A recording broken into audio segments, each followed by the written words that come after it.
Tansy, and welcome to Tinker, Tailor, Solder, Fry here on the mighty Loading Ready Run Video Entertainment Network, broadcasting to you, of course, from Moonbase Mark V on the unceded lands of the Lekwungen-speaking people. Thank you for joining our Let's Try program. It's going to be fun tonight.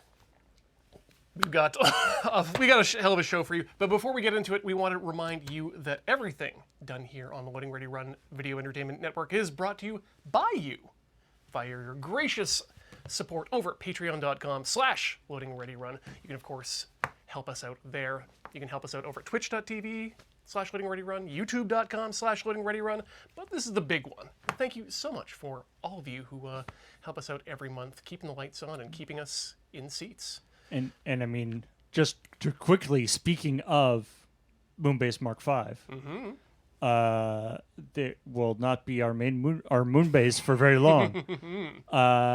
If you are interested in, we've got a whole thing going on because we are going to be moving to Moonbase Mark VI. Yes! Name TBD, but probably Mark VI. We had a bit of a discussion about that, but yeah, so we are, and we've got a special merch thing if you go to store.loadingreadyrun.com. Yes. We've got some very cool welcome aboard Moonbase Mark VI merch. Space-related patches, pins, posters, and of course the mysterious amenities package, all of which can be bundled together for a cool C-note in American currency. Check it out at store.loadingreadyrun.com, and links, of course, will be in the chat for all the ways you can help us with our move to Mark VI TBD.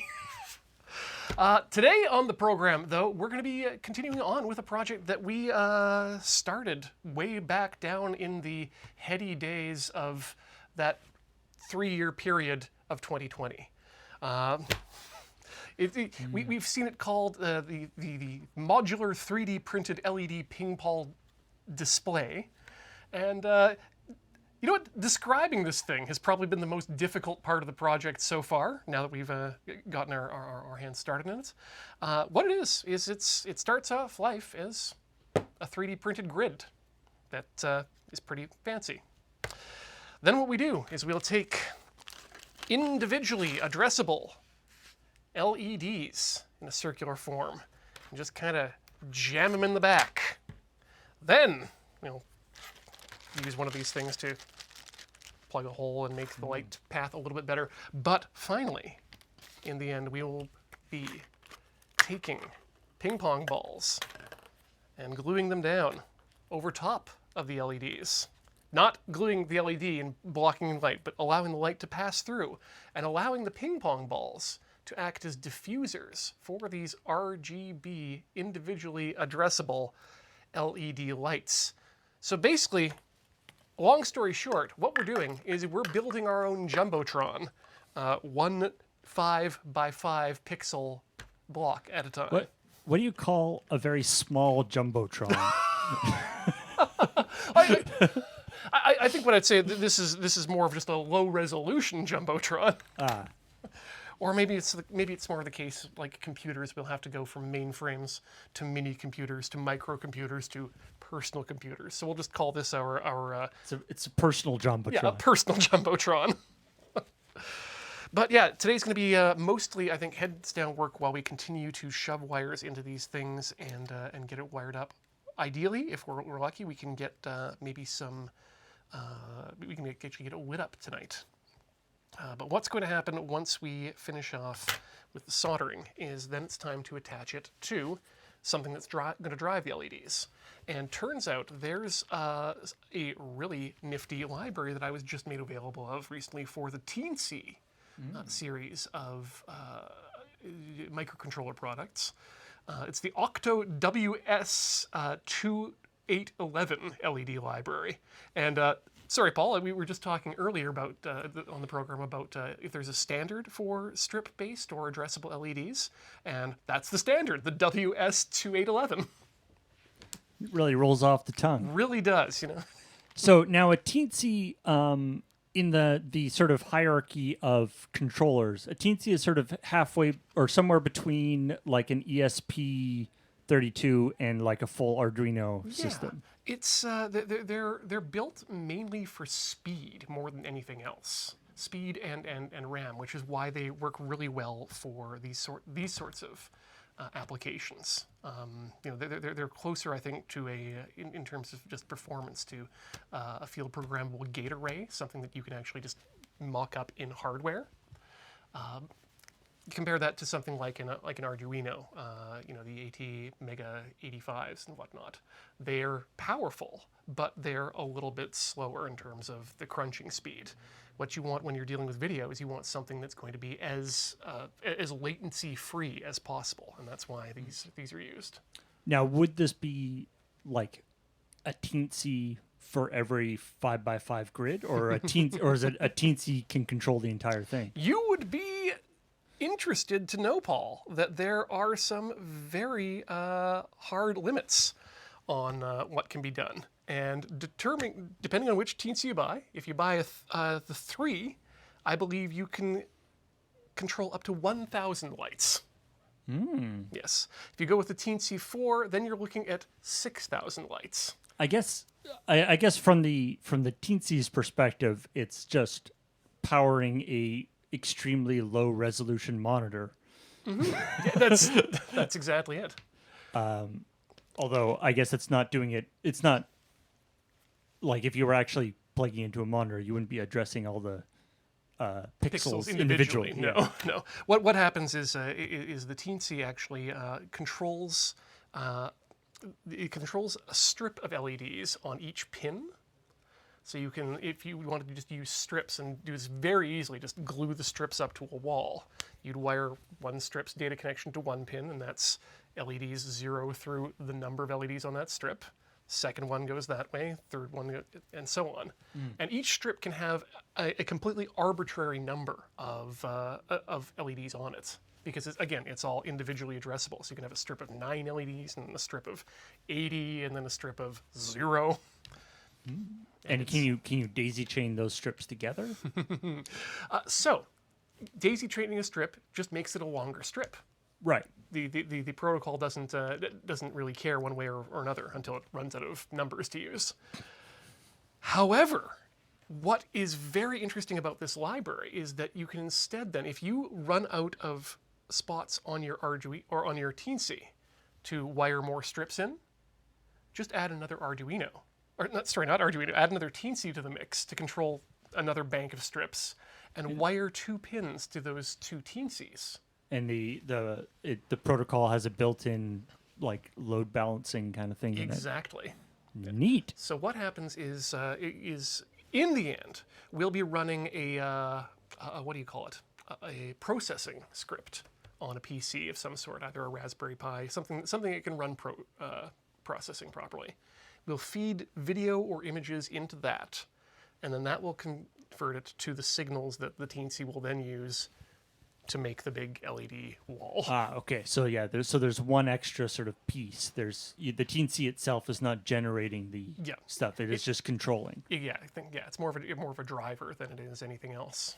Cool. Yeah. So that's what we're gonna do. I'm very excited to get started on a 5x5 grid, and then maybe over time move to something. I was thinking that maybe a 3x5 grid of these would probably be big enough to make a fairly decent and interesting wall. Mm-hmm. Yeah, I mean, just before we started, I was thinking about the kinds of things that we use, like the wall in Studio B, the nanoleaf triangles. It seems like the kind of thing like that, sort of ambient light in interesting patterns, is something that could be really interesting. Yeah, and especially when you can put things in it that might be able to be readable as images. I mean, at that point, you can actually go with full-on text if you have. I think an 8x8 grid is all you need to do a decent job of text. And then to have that scroll by would be a lot of fun. I think you could do the full alphabet in 5x5. I think you might be right. Yeah, because 5 high allows you to do like an E with one space between each. So yeah, I think that's all you need to do the full. That's the minimum number of pixels you need. the full minimum. All right, what I'm doing here right now is just eyeballing how big I need to make these segments of wire. Because from what I remember last time, the best system to get these all wired up was to get the LED into the hole, tin the connections on the LED, and then kind of just fold the wires into place after the fact. So right now you're just wiring them all in series, right? You're just wiring one to the next. Yeah, to the and in next. fact, I haven't even done it completely in series. I've actually just done strips each way. The idea is that I couldn't decide at the time how I wanted to connect them into a chain. So I was thinking I'd give myself options. So right now the top two lines aren't actually connected to each other. Exactly. They're just, this is one line, this is another line. But all you would have to do, so you can choose which side you want to connect together. Exactly. You can see these ones are already tinned here. And of course, depending on how this is going to end up, will determine the orientation. But ideally what we're going to do is we'll just do a few wires from here to there, so it'll go across, then down, across, then down, snaking back and forth. And again, this is something that that you establish in the library itself. Because the system needs to know the system needs to know how big the display is in terms of number of pixels across by number of pixels down, regardless of how it's wired. But once it's wired, then you can just let the machine do the work. All right, so we need 1, 2, 3. Wait a second, 1, 2, 3, 4 per row of each. So let's just start by cutting some wires, and then we'll strip these in a second. 3, 4, and then let's maybe do another. Oop. Just to make sure we're not making these each one progressively longer.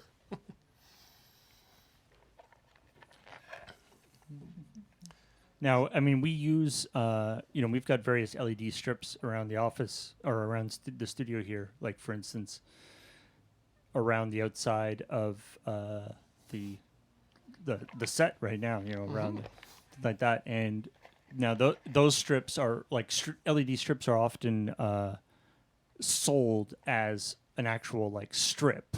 Yeah. With easy sort of cutting points, and then you just sort of cut it to whatever length you want and then wire thing out. And so you're sort of starting from the other side. You're starting from the LEDs and turning them into a strip by attaching them all together. Yeah, it's kind of a roundabout procedure, but I think the reason I'm doing it this way is the same reason as what was this person's name? I should just give their name. You can find the information on Hackaday. But this was, cool, David. So, David Vogt, perfect. David Vogt, when they were putting this together, was doing it for their son's school robotics club. And so this was going to be a project to teach the kids about soldering and Java and a few other things. But what makes this project special, as opposed to just using strips, is this bracket. And of course the associated connector brackets, which I haven't printed off a sample of yet, but they absolutely hold this whole section together a lot more securely.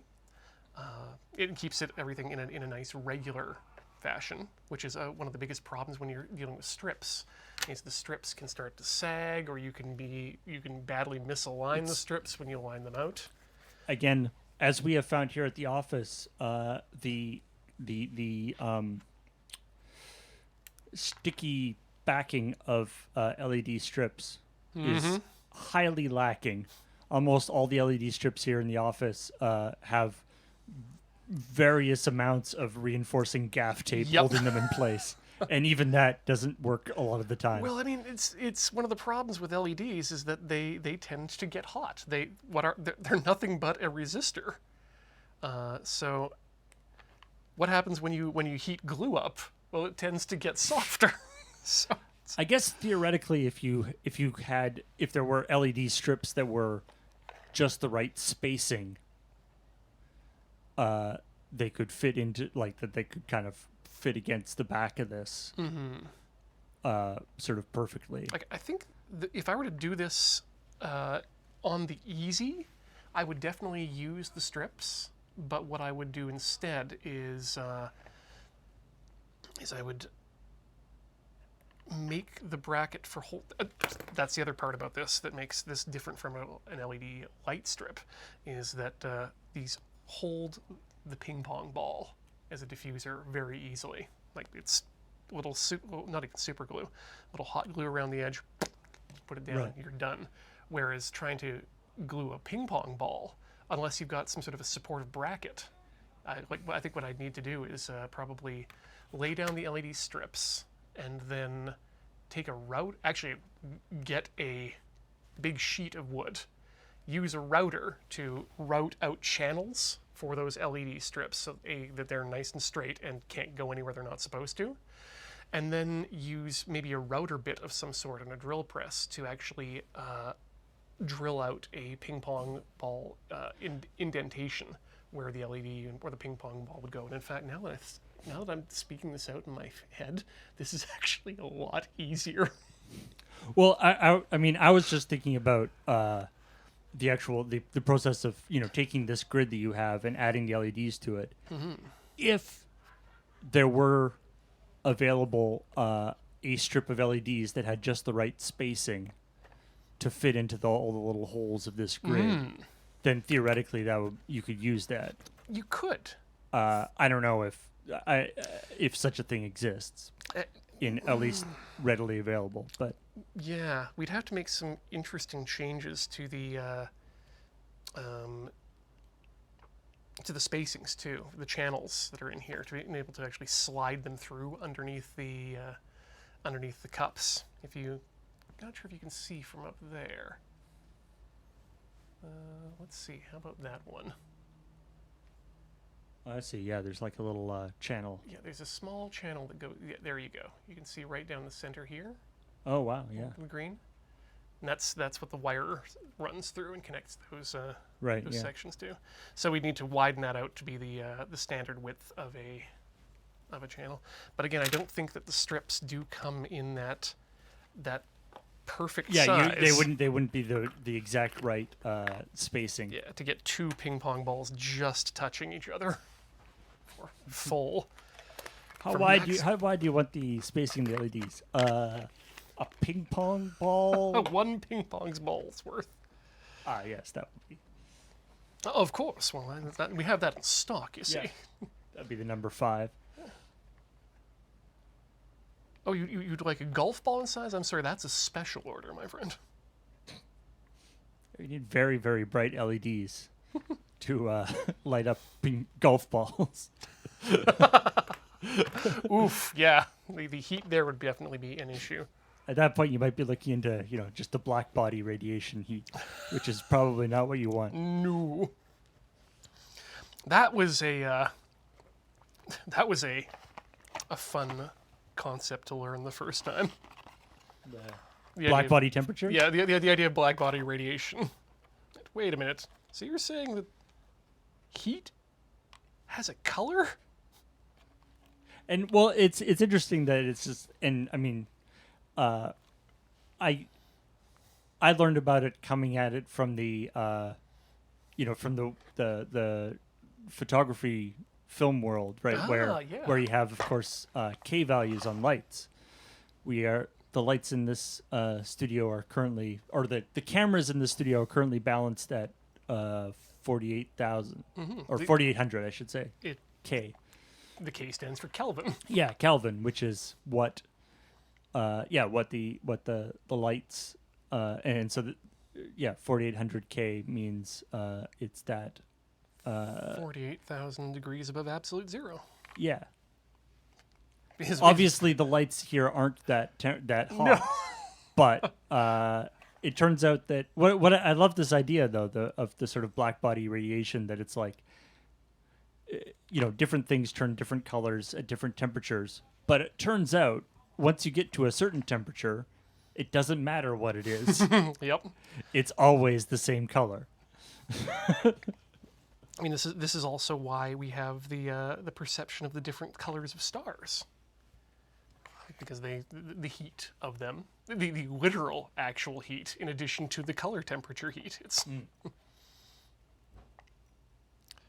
fun. Also, black body radiation just sounds cool. Yeah. So that's if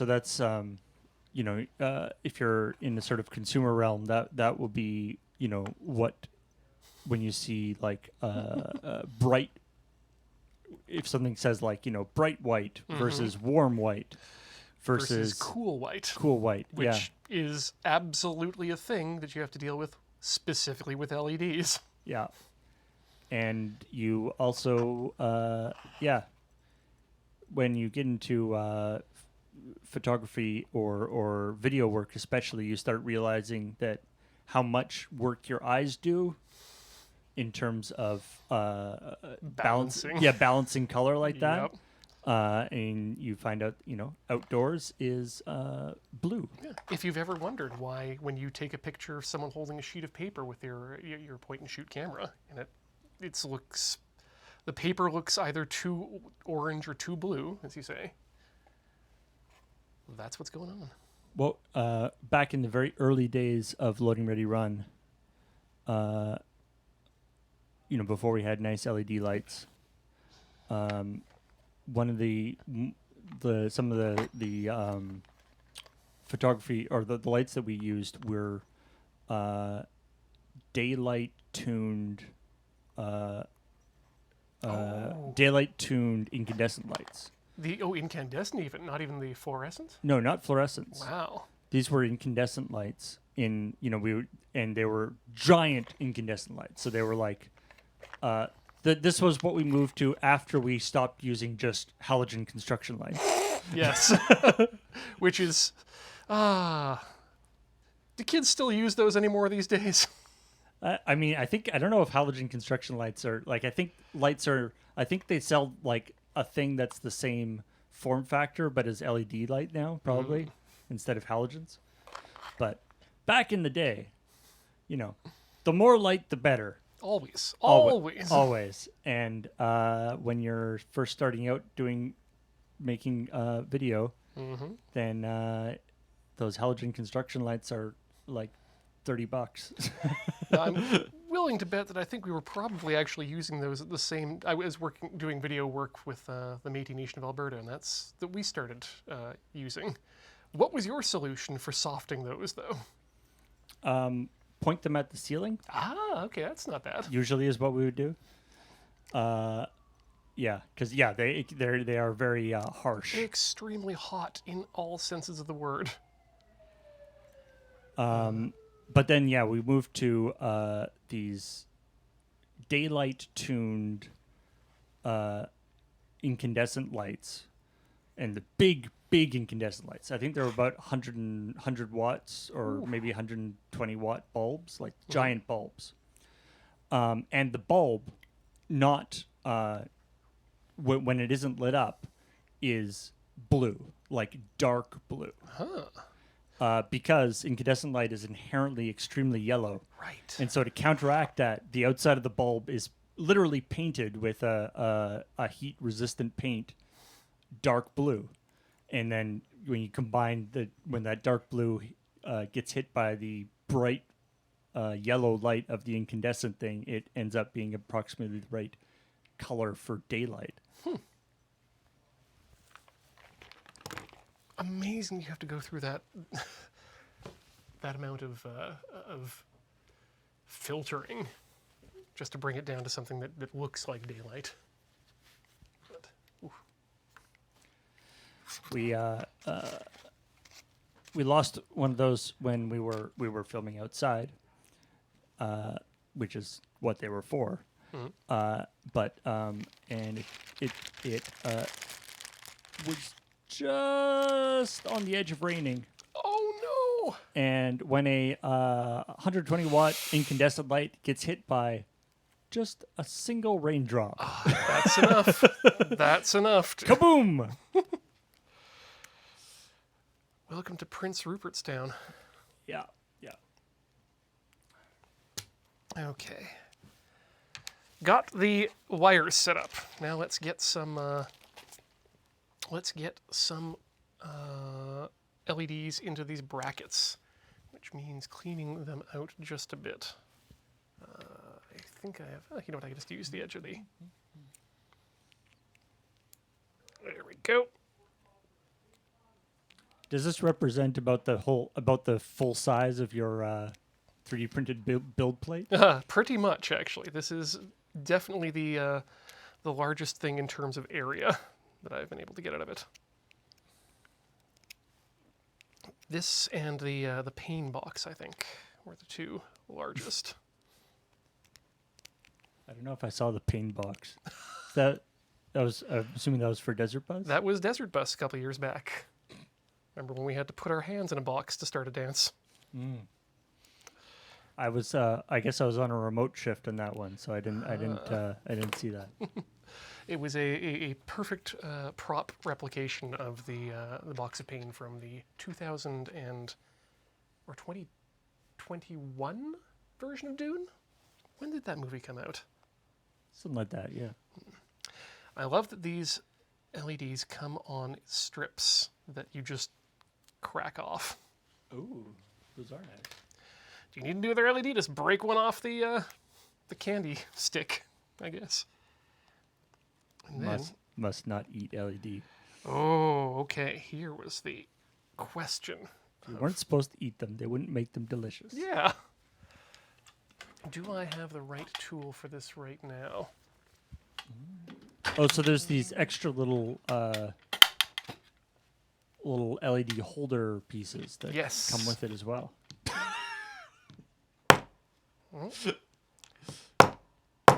There we go.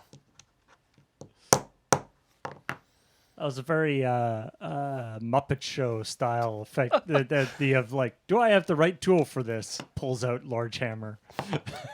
Soft mallet.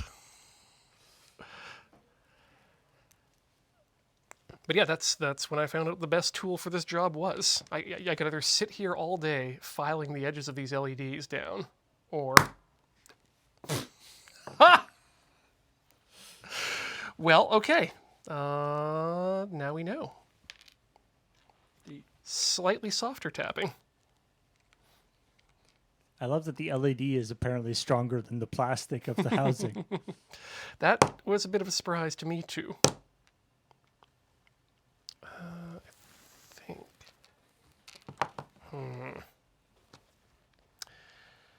I think I used some sort of a follower or a nail to knock them in the first time.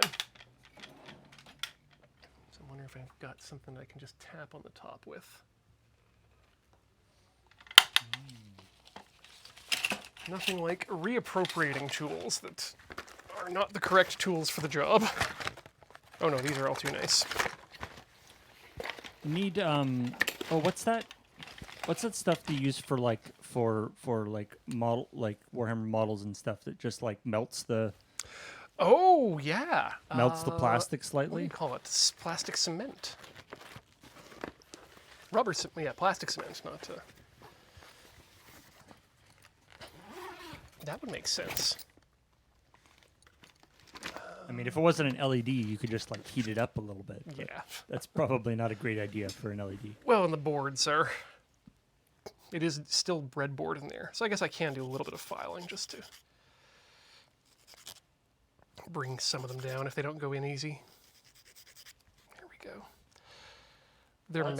It's true. The flat end of a soldering iron suggested also. I think I just need to be careful with the taps as well. But the nice thing is, once they're in there, they're in there.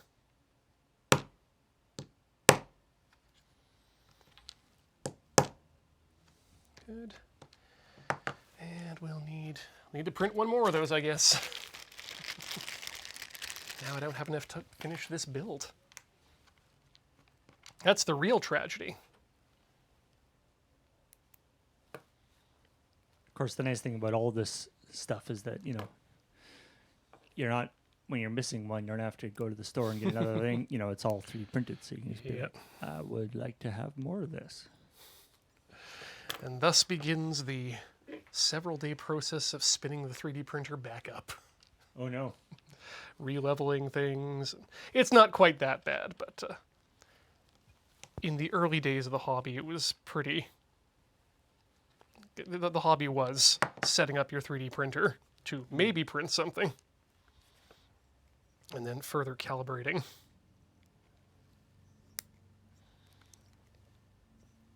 I remember I was talking to a friend at MAP, actually, at Desert Bus earlier in the past year, and he was telling me about some of the 3D printing that he's been doing. You can follow him on Mastodon and see some of his stuff there when he posts it, but I was complimenting him on how well some of his stuff looked and how good it was, and he was telling me, like, well, yeah, I bought a Prusa. It just works. Very matter of fact, but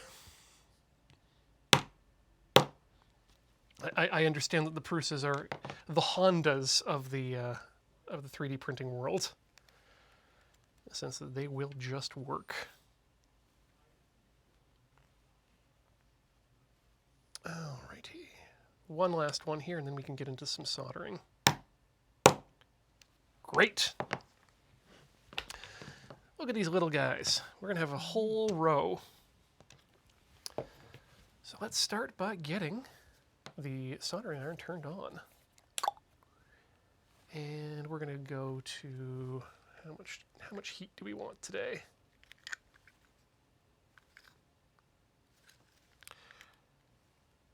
(130, 183 degrees Celsius is what they say that this melt sets at 361. Yeah, 400, 500?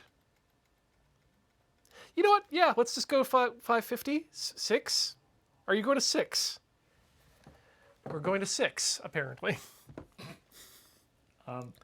Let's maybe take that down a bit. All right. 7, no. Let's go back down to 5. 5 seems good. Great. You say the filament's at 100, 150? 183 degrees Celsius. 386 Fahrenheit. Oh. So. And you're setting it to 500 Fahrenheit? Yep. Okay. Yeah, that way that's the melting point is the lowest point at which it begins to melt. Right. If you overpower. But you weren't doing it at 5 times. No. No. But we're just going to brush a little bit of this here flux on to make sure the solder stays where it's supposed to. All right, some of those look a bit better than others, but magic stuff. And let's... Some things are more useful 3D printed than others, and weirdly, this this solder holder has done a very good job for me. Okay, let's just touch and heat. There we go. Holders for things that are in weird shapes does seem to be an area where 3D printing can excel. Mm-hmm. Okay, we just need just a little dot on each of these. I think I've actually put too much on them already. Should start at the top, work our way down. There we go. That's a little bit more what we're looking to get. It's just a little tiny drop. There we go. And one more there. Actually, give me 1 second here. Let's see if we can get even closer in here. Oh, yeah.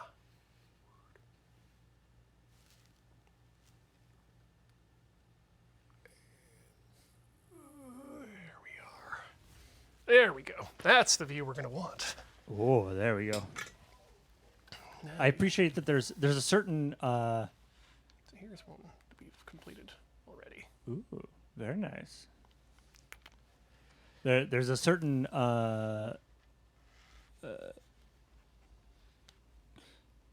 whatever generation or a certain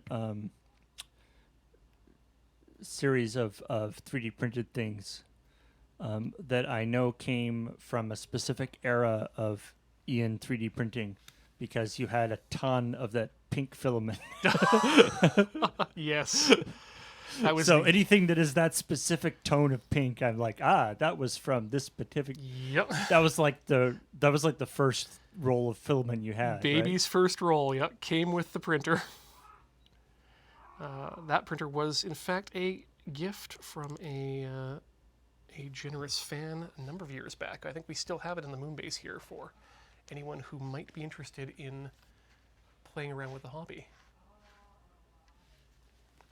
Oh yeah. Yes, I did get both sides. I was thinking, that went really quick. Did I get both sides? Yes. It is just that quick.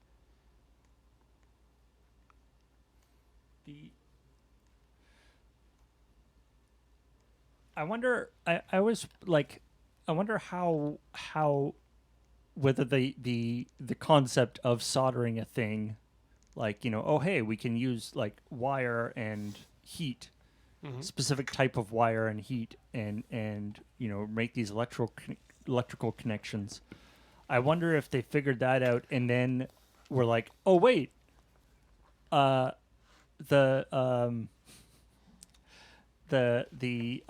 surface tension and the way that solder interacts with metal components makes this work so much better.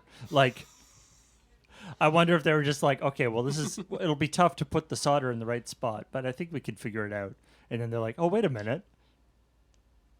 Because, that aspect of soldering is sort of the killer aspect of solder. Like, that was part of what makes soldering work so well. Yeah. Is the way solder kind of has that surface tension, and naturally you can just sort of put a blob of solder and it will Get sucked in. Yeah, it has to have happened after the soldering of pipes, right? That we went to electronics? I guess so, yeah. I remember reading about like the very, very early computer, when they were building computers, when they were literally, when a processor was literally being hand soldered together. And they would always have two. You would always have to have two of the same. You would have paired twinned computers. And every change that you would make, you'd have to make on both, because that was the only way you could know if a problem you were running into was a problem with your actual logic in your code, or whether it was just something wasn't soldered right, or a wire broke because they were literal wires connecting everything. And It's such a smart idea. it was just like a rat's nest of the most complicated thing you've ever seen. It's such a smart idea, isn't it, to twin computers like that? Okay, I think the smart thing to do is to put the wires in first, and then get them into position. Oh my! I have three vastly different lengths of wire here. No, only two. But is it too long in any case? And the answer is no. Is it too short? The answer is also maybe. Actually, absolutely yes. So anything that's the blue length, that's too short. Heck. Uh-oh. Yeah, too short. Too short. Are they all that way? Yep. Somehow we ended up with...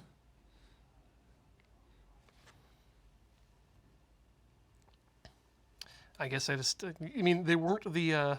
weren't the most measured cuts. They were absolutely eyeballed. I will take my own lumps on this one. You know what they say? Cut. Just cut. And then measure at some point if it's an issue. What are you talking about? This is like the grass. Just cut it. Is it too long? Yes. That's why it's getting cut. Okay. I think that one is... Yeah. Would it work theoretically to put a long wire through the entire thing and then take off the shielding in like 5 little bits? I had thought about that.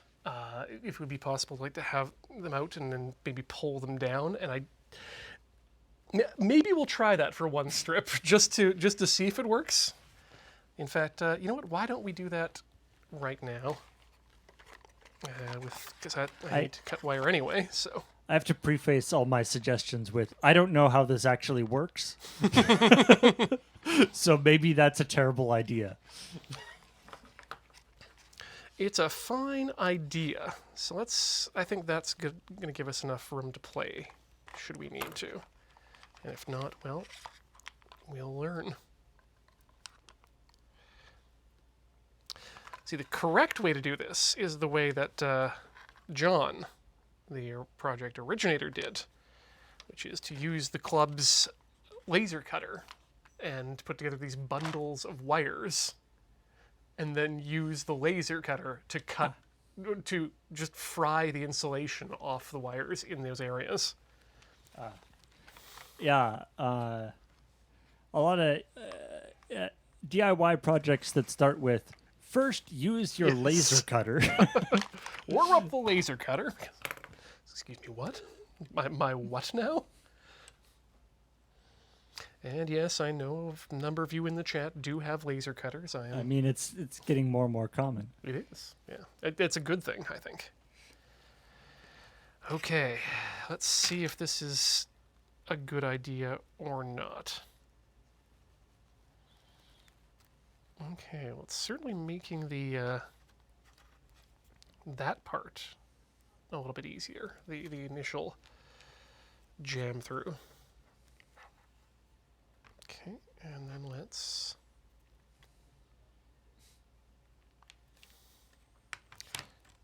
want to keep them laced correctly in the right orientation, which I have somehow already managed to heck up. Black on the bottom, blue in the middle, red on top. Got it. Consistency matters. Oh yeah, that's something I didn't mention, but it might be viewable on these. You can see on the bottom, or hopefully you can.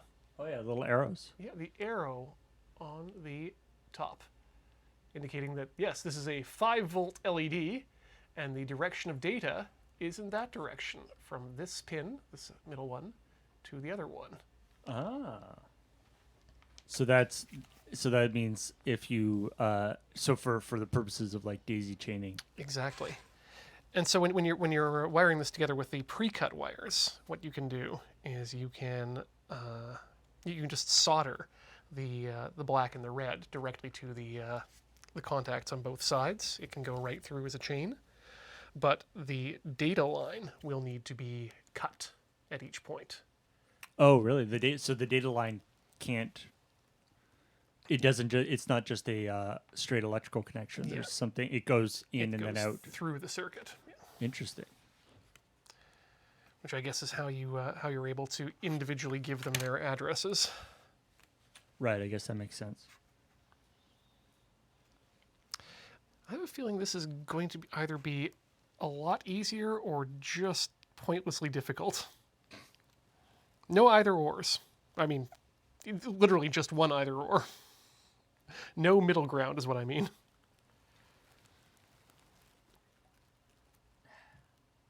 I feel like that's not a bad slogan for Tinker Tailor Solder Fry. Either happens or it doesn't. No middle grounds. Or very easily or needlessly difficult.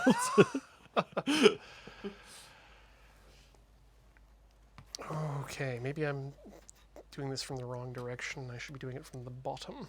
I think I should.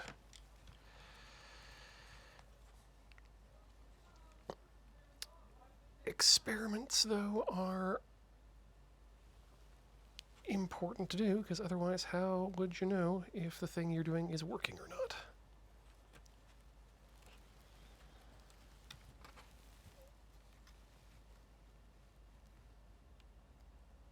Oh, nope.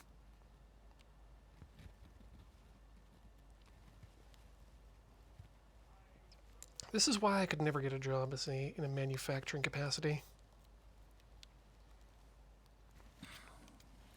Okay, one at a time.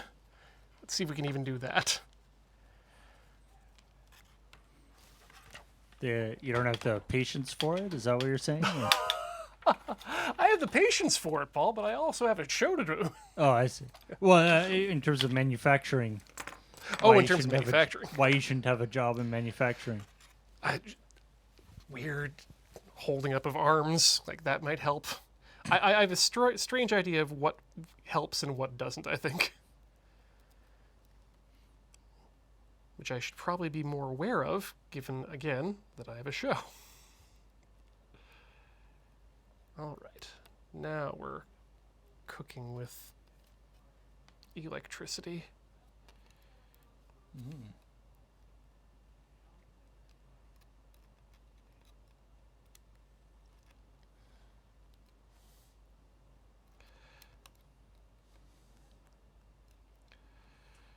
Driocenth in the chat is asking what kind of insulation is on the wires. That is silicone insulation.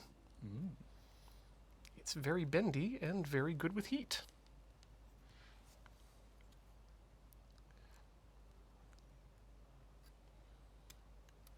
Okay, you know what? So we got the red through. Let's position that as it should be in these channels at the bottom. So yeah, this is not going to be easy. We won't be able to just use the soldering iron to burn through the insulation, is what I'm saying. Because it's silicon. Yep. Extremely heat resistant. Is there a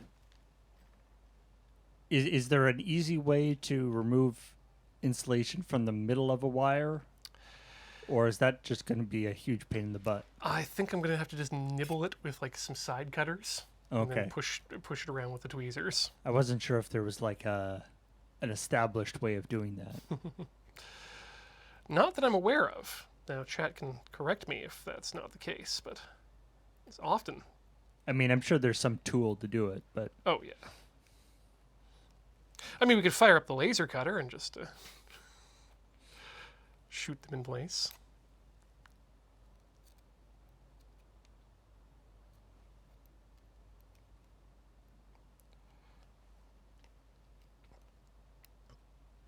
This definitely seems to be working better, doing it one cable at a time. That third last cable is going to be the hell, though.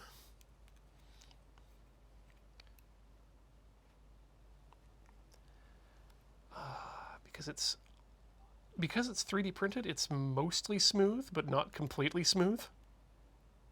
And so, yeah, and apparently, according to chat, apparently the silicon insulation does tend to make the wires slightly thicker than they would be otherwise. yep.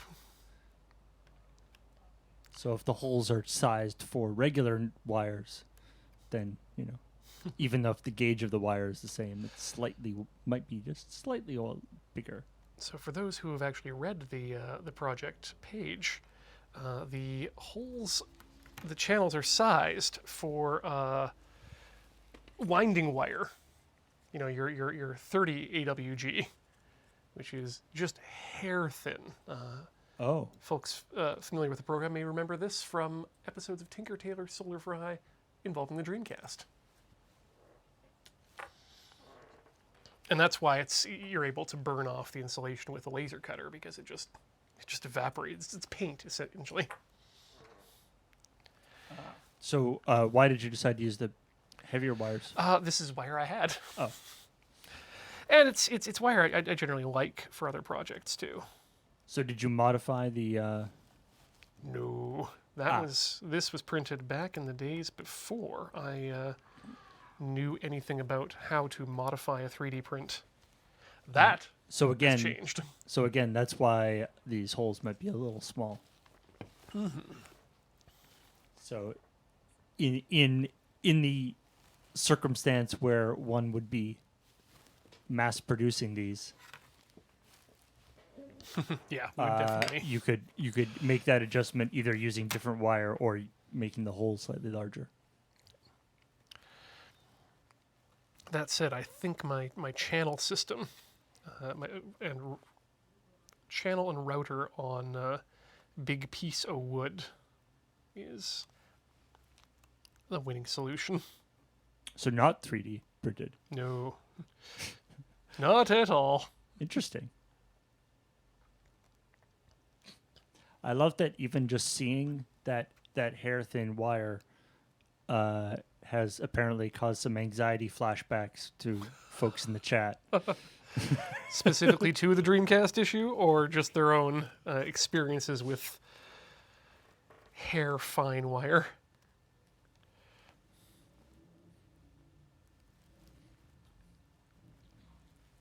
Oh, the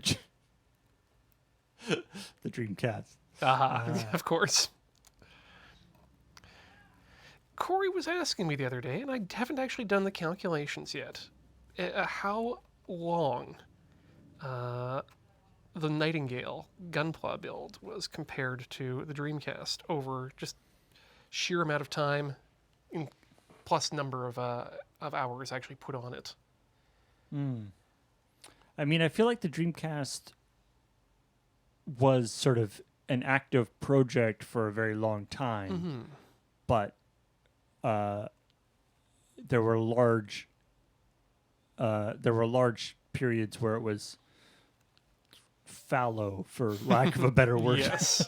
Whereas I feel like the Nightingale has been a little bit more consistently worked on. That one was, I was trying to give that a once a month type feel to that. Because the Dreamcast had a bunch of things where it was sort of ran into a problem, and then you had new things had to be ordered, or in some cases, new technologies had to be developed. Yep. In some cases, new Dreamcasts needed to be found, and then unfound. All right, that last wire wasn't actually that bad. Yeah, that was a lot easier than I was expecting it to be.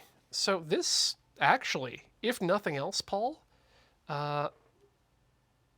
what this does is it really allows me to just snip these wires and then strip them in place. Oh, that's true. Rather than feeding every little wire in. Yeah. Theoretically, if you don't keep the wire all connected, at least this way you can guarantee that they're the right length. Yeah. In fact, I'm going to just. I guess you're wasting a fair amount of wire in the middle parts, but it's not a huge problem. Not as much as one would worry about. Okay. So how am I going to want to do this? First of all, let's find out how long we want to strip these wires. Not once. Let's go 7 centimeters, which is what it's currently set to, and see if that's what I'd used before. Because what I'd used before seemed to be pretty good looking, and that seems to be. I could probably cut it back just a bit. 7 centimeters? Or sorry, millimeters. Let's go down to, 6 mils. Wire strippers have absolutely changed the game for me. One more click up. They make life so much easier. Okay, so we'll start by stripping these wires, and then we'll throw all of these tiny little wires I've made out the window. Metaphorically. Yes. I mean, they probably aren't going to be used for anything because they are just so small. But the tiny fish, she is so small. I mean, maybe if you throw them out the window, in actuality, I don't know, like some magpies will come by and use them for their nest or something. That wouldn't surprise me. It's good wire. Keep your babies warm. With silicone wire. Colorful. Okay, thankfully, we can pull out individual wires. Match them up in length.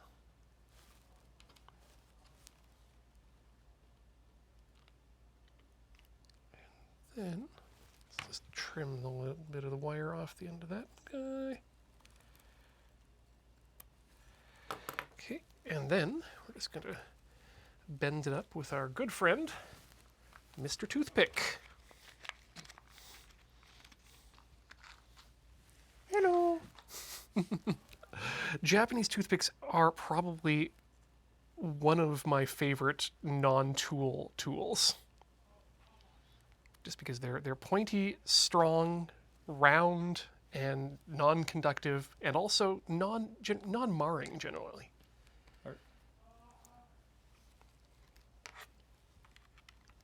I wasn't aware that Japanese toothpicks were different than American Oh, toothpicks. every American toothpick I've found is just usually a flat, either a spear that's fully cylindrical with a point on both ends, or it's a flat piece. Actually, here, let's. Yeah, or it's a flat toothpick that has the. Yeah, I thought that was one with this things. Oh, the back end is so. Yeah, you get a really nifty little. What? Is there a purpose to all those ridges on the back? So I think it's just to be able to have a place where you can hold on to it. Is the initial idea, and also just a little bit of decoration. But I've also seen people say that the true purpose of this back piece is so that you can do this.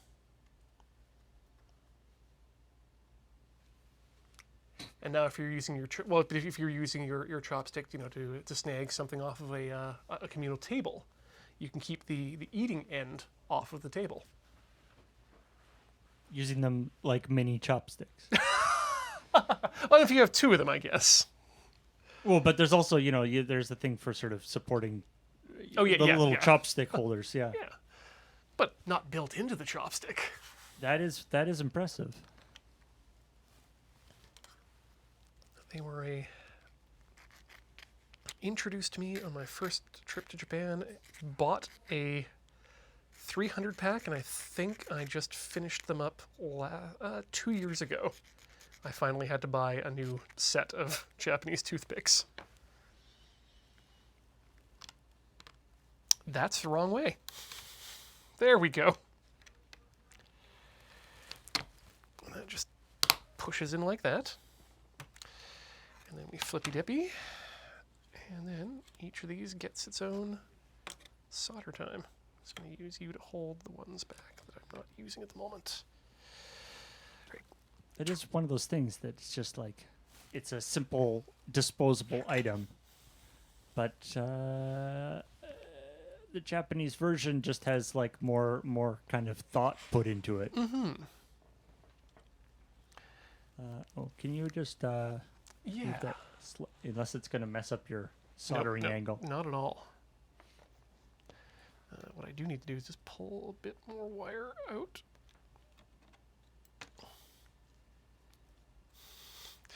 Pull a bit more wire out.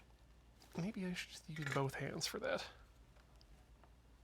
Okay, just a bit more on all three.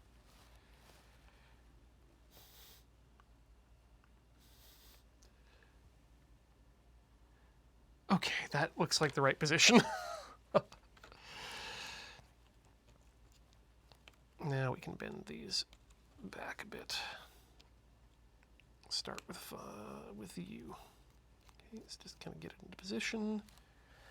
Then we're just going to touch the end of the soldering iron to it.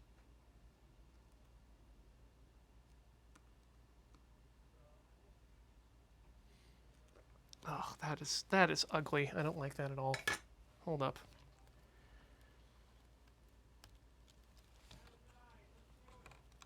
Okay, let's twist those wires a bit more. Get it down, and then use the white. Yes, here we go. This is what we learned last time. Use the toothpick to push the wire down into the solder pad, so that when it cools,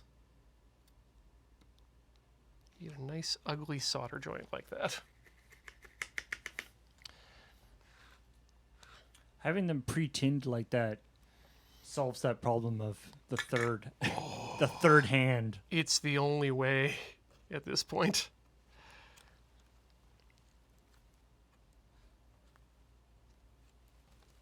Although I love that I remember just seeing like a random little interview with Steve Wozniak, and they sort of had a bunch of B-roll of a project he was working on, and true to his engineering roots, he was doing the hold the wires with two hands and the solder in the mouth technique. Yeah, that works if you've got yourself a good. That works well if you've got a good solder holder. Okay, just want to make sure that I haven't bridged anything here because that was an ugly connection. Yes, there you are.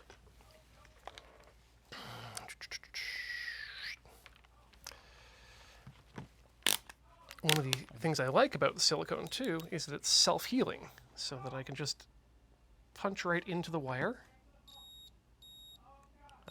Yep, there's a bit of bridge. Bad Ian. Unless actually they do that normally. Nope, they don't do that normally. Okay. Let's make sure that nothing else is bridged.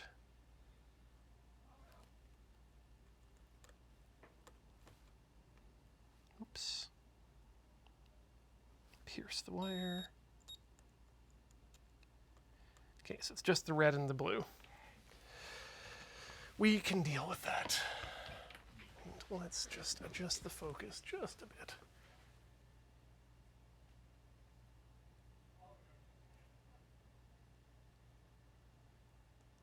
That plane is... It is a very shallow depth of field in that lens. When you zoom in that far. Yeah. Okay, I'm just going to use my side of my toothpick here to kind of melt things around.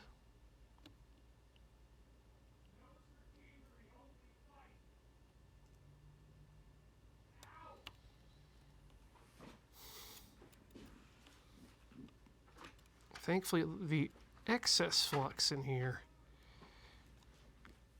should keep things mostly separated.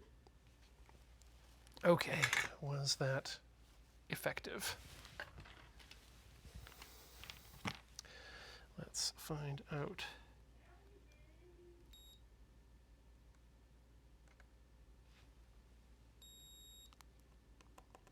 Hey, we did it. We successfully...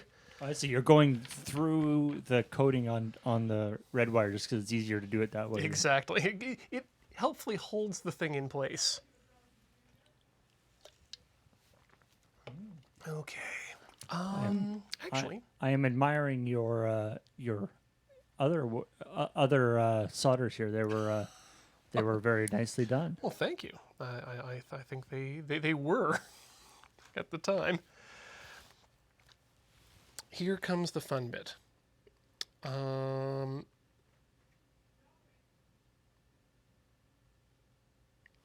think we cut right down the middle.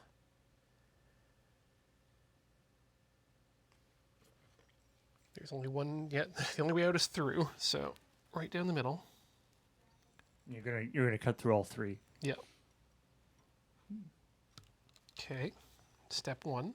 That is a nice, very small wire cutter. Next step, we strip. I think I can do all three at once as well. Here.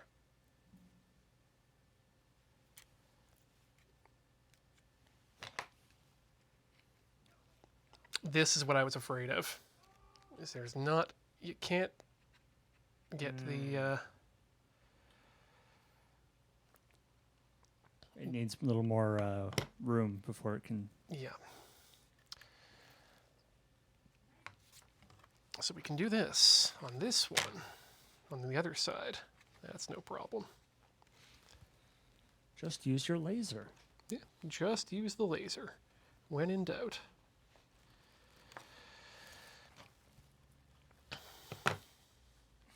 Hold things together using the power of tweezers.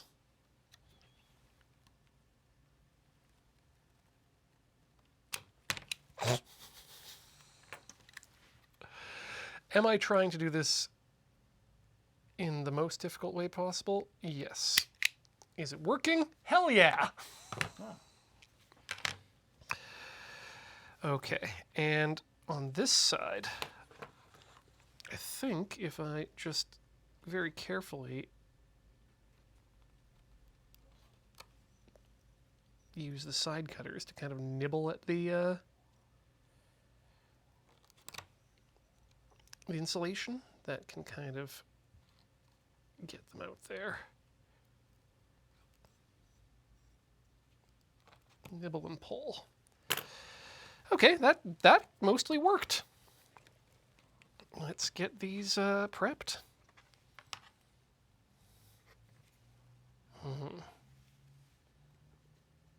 Having things so close does make... Where did my toothpick go? Does make twisting the wire ends a little bit difficult, though. I wonder if there's a way that I can do that with tweezers. Again, is the twisted wire just because that's what you had, as opposed to like solid? Stranded as opposed to solid. So stranded is easier to solder in that respect because it's more surface area. Exactly. You can wick into the wires literally like a wick.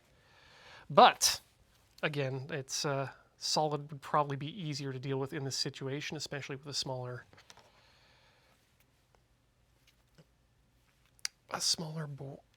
gauge.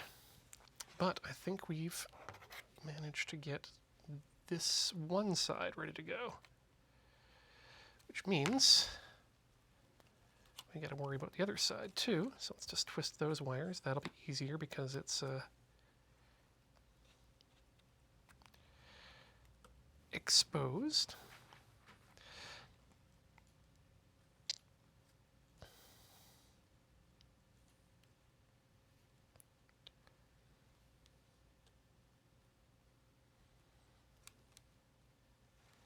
Okay, let's pull it out.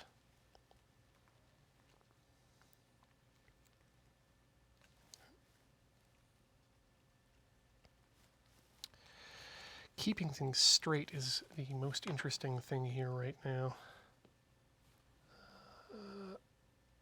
Okay, that looks like that's about where we want it to be. Bend everything back. Grab another LED.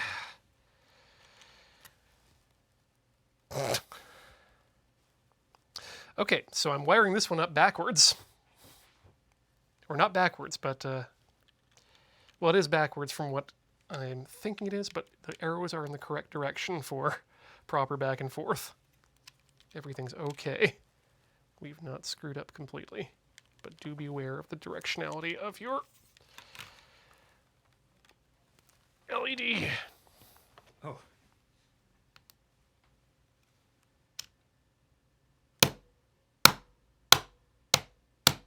Perfect. Fits like a glove. In the sense that you need a hammer in order to get it in. I don't know how you put your gloves on. Is that the LED went in the holder the wrong way around? No. It's that the first one I wasn't paying attention to which direction it was going in, and I checked, and everything's fine. But with the second one, I need to be very sure that I am doing it in the correct direction.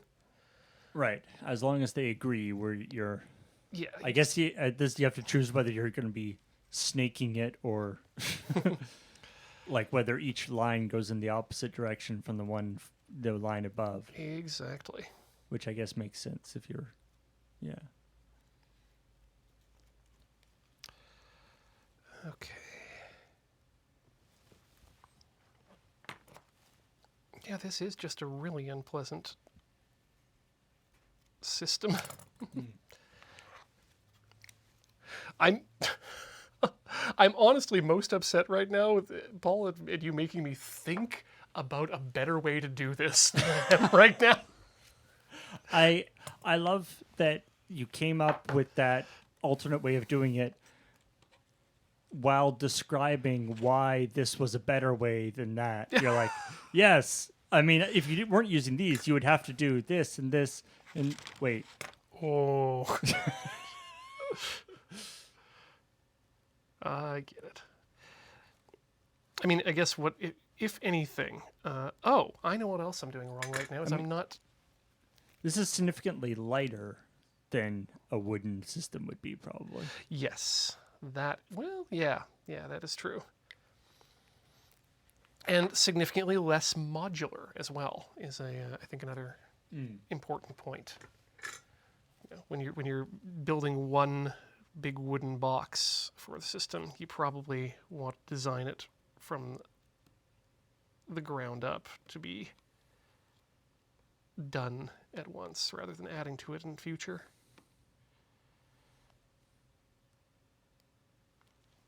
Okay. This one is in. I am going to actually increase that heat a bit.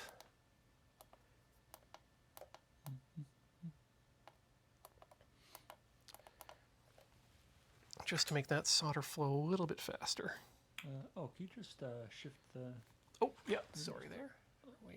Where am I? And then... There you go. Aha!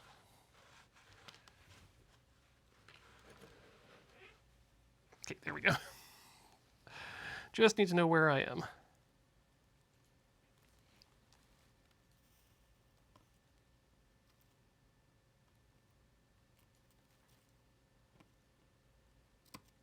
Ah! Shoot.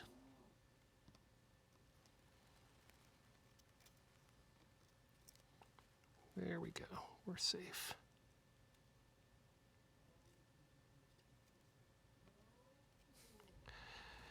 Okay, and the last one, just tack it in there a bit.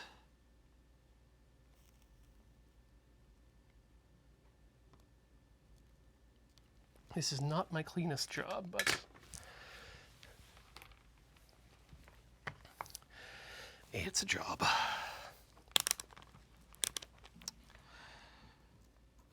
Check continuity.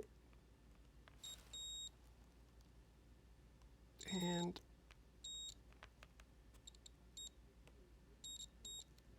oh, come on. Don't do this to me.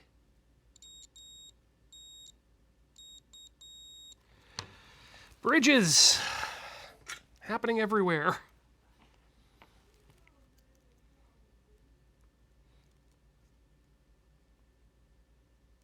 We should never have connected.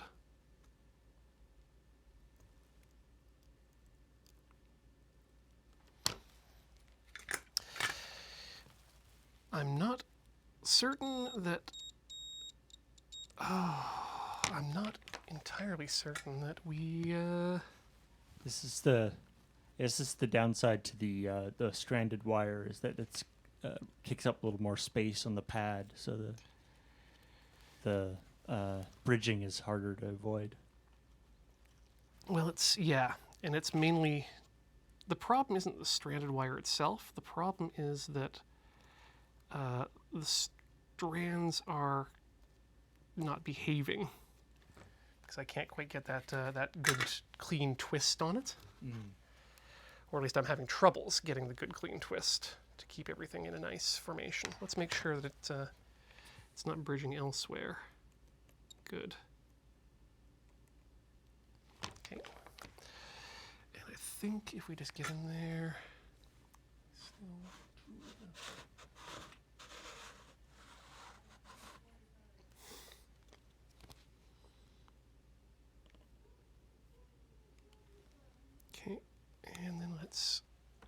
untangle this.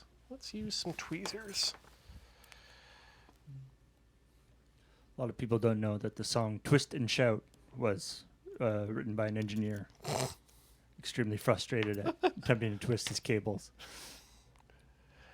Ah! Twist and shout.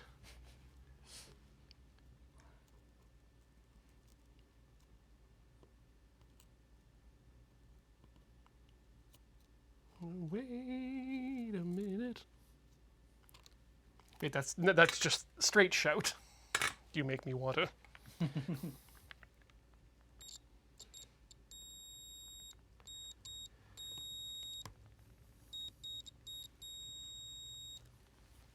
What is your major malfunction?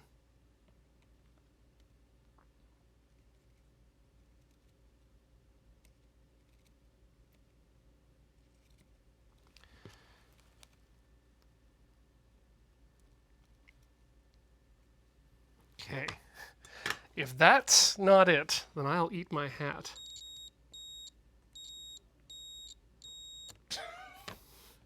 Well, that is not it. How the heck did that get bridged? Where is it?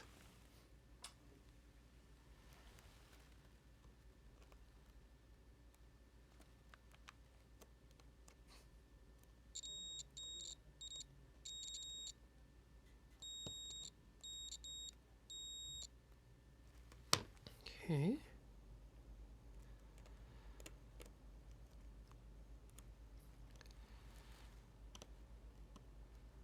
Just try to hopefully maybe... There we go. I think we finally did it. Yep, there we go. I just had to jam a piece of solder off the board in between the two pads. God, if we can do this any cleaner than we have been, I will be much happier than I am now. All right. Well, should we take a quick commercial break? I think that is a fine idea, Paul. While I research edible hat options. Right, I did say that. Like you said, we're going to take a short break, play some ads. Get yourself a stand-up, because it's time to walk around, move your legs, stretch yourself out. We're going to do the same. Don't go away. More Tinker Tailor Solar Fry in just a few minutes.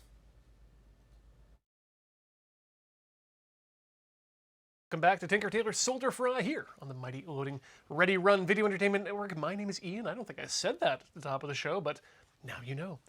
And I was lamenting I forgot to bring in my magnifiers for the soldering today, but we have some on set, so I'm going to give these a try. Plus, it'll make me look like a cool old-timey optometrist or a jeweler or something. Yeah, I can get right in there to see exactly how messed up those soldering joints are.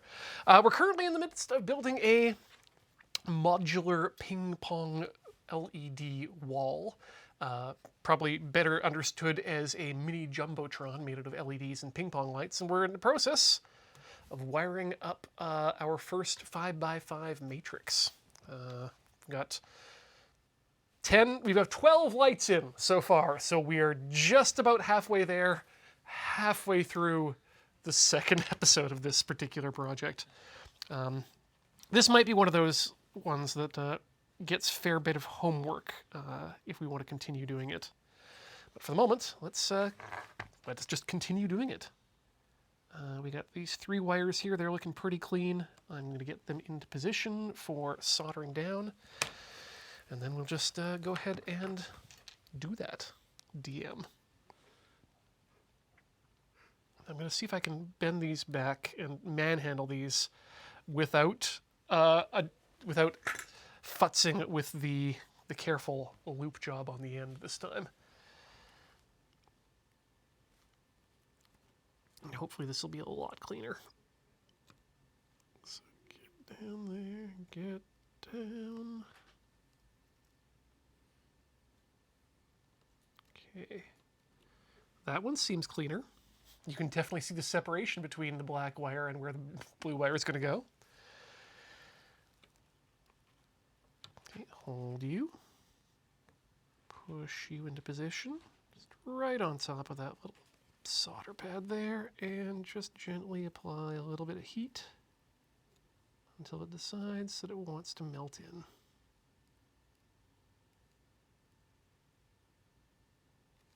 Maybe coming from the side here.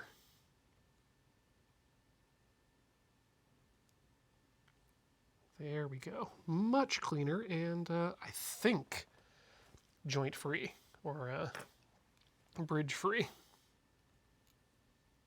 And then the last one there. Okay, and then it's check our work time. Get out the multimeter. Stab that black cable.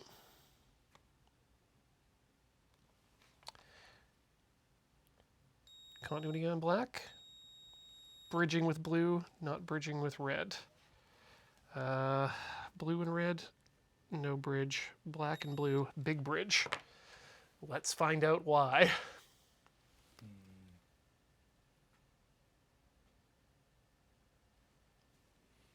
Okay. It looks like it might just be a couple wires, so like the very small hair wires. So I think we can easily just resolder that blue stack there and kind of push on things with the paper clip. Let's bring that back there.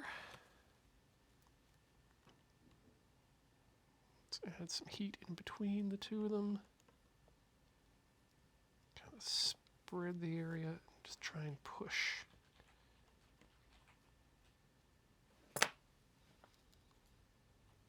Okay, that looks like I might have cleaned it up there. I can't see anything in between them, so let's see what the electricity thinks.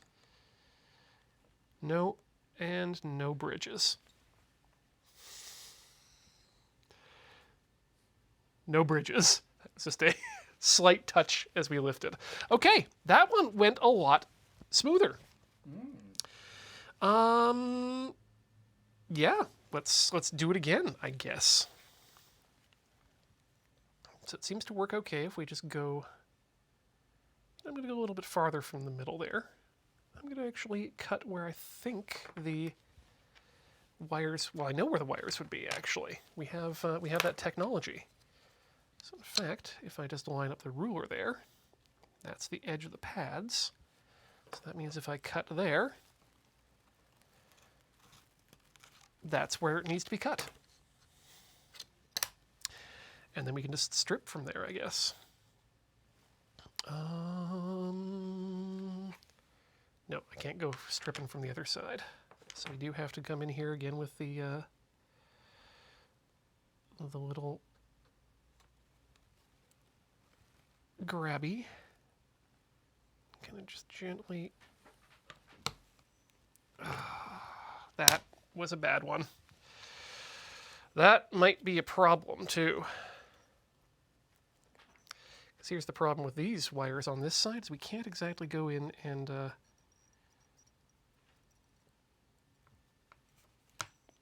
get new ones. But we can extend a bit, I think. Okay. And just gently, there we go. Try and twist that now while I've got it out. Oh, that red wire is going to be a real pain. Let's just get it moved to the side and kind of grab it. Let's see if we can give it a bit of a twist. Just a bit. Same with the black. Let's give it a bit more of a twist if we can. There we go. That feels better. Can we do it to the red too?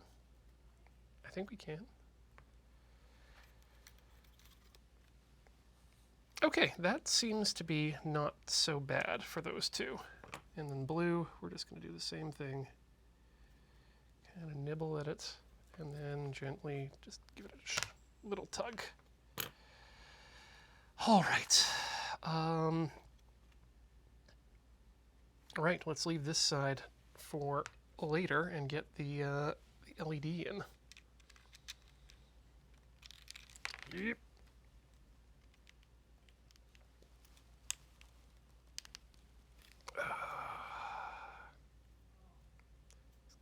wires down flat, and then we'll just hit it.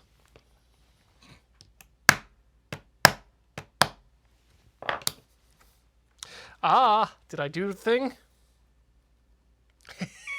Lucky. We had the LED correctly aligned, so we didn't heck that one up either. Cool. The combination of extremely precision, delicate work and hitting things with a hammer is why I like electronics. There's an almost every task involves both extremely delicate stuff and surprising amounts of force. Yeah. Like the first time I like was setting up to like put like the heat sink on my CPU, where you have to. I mean, it was this style. I think they've used different styles now, but this was the style where you have to like push down with a flathead screwdriver and then like and like tilt it out and get it around the little thing, and the amount of you have to use an amount of force that you would not think would be required for something as delicate as the motherboard and processor of a computer. Oh, and the sounds sometimes that happen to that are just the wrenching sound that the springs on those screws make. Yeah. Or I mean, even RAM slots these days can be require a surprisingly large amount of force. So I've recently had to replace my motherboard in my gaming computer, and due to not knowing what else was the problem, I took a chance. Like, it's either the CPU or the motherboard, and if it's either of them, or if it's both, I need to buy both anyway. And it turned out to be the motherboard.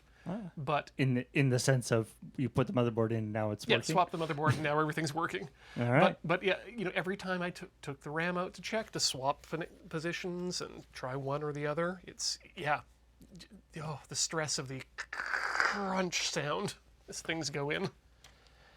Also the fact that if depending on what kind of how well your motherboard is made and how well the RAM slots are designed and stuff, that it is entirely possible for RAM to be in the slot and locked with the little plastic locks and still not actually be engaged properly. Yeah. That shouldn't be possible. No. But I found out that it was because the motherboard that I was working on actually had that problem. Upsetting.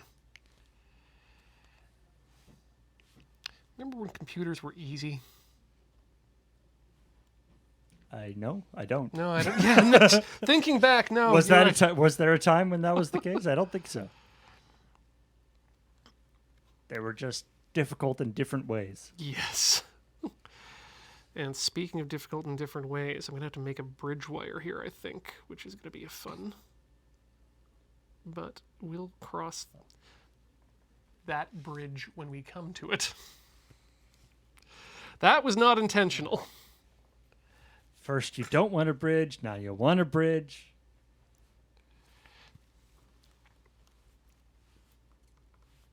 Make up your mind.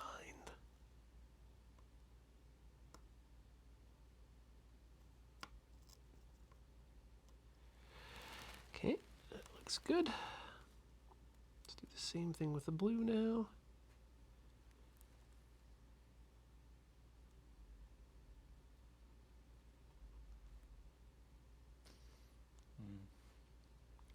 I mean, I've had several rants about various computer aspects at various times during streams, but my latest favorite one is when I up until relatively recently I hadn't had a lot of experience with modular power supplies. Most of the computers I used just had a ton of wires coming out of the power supply. but modular power supplies are great. Are good for not having a ton of wires taking up space in your computer that aren't going anywhere. Cleanliness. But up until recently, I did not realize that the modular power supplies wires between different models, in some cases even by the same manufacturer, are in no way compatible. Ha! Despite the fact that they are the exact same connectors. Same connectors, just different. The same connectors. The pin outs are different. are different for every single one. That would be infuriating. And you'll be like, why isn't this working? And then you look into the end, and it's like, oh, I see. Even though it looks identical on the outside, the which of the pins are actually connected and which aren't is different. Why would this be the case? What kind of god would allow this to happen?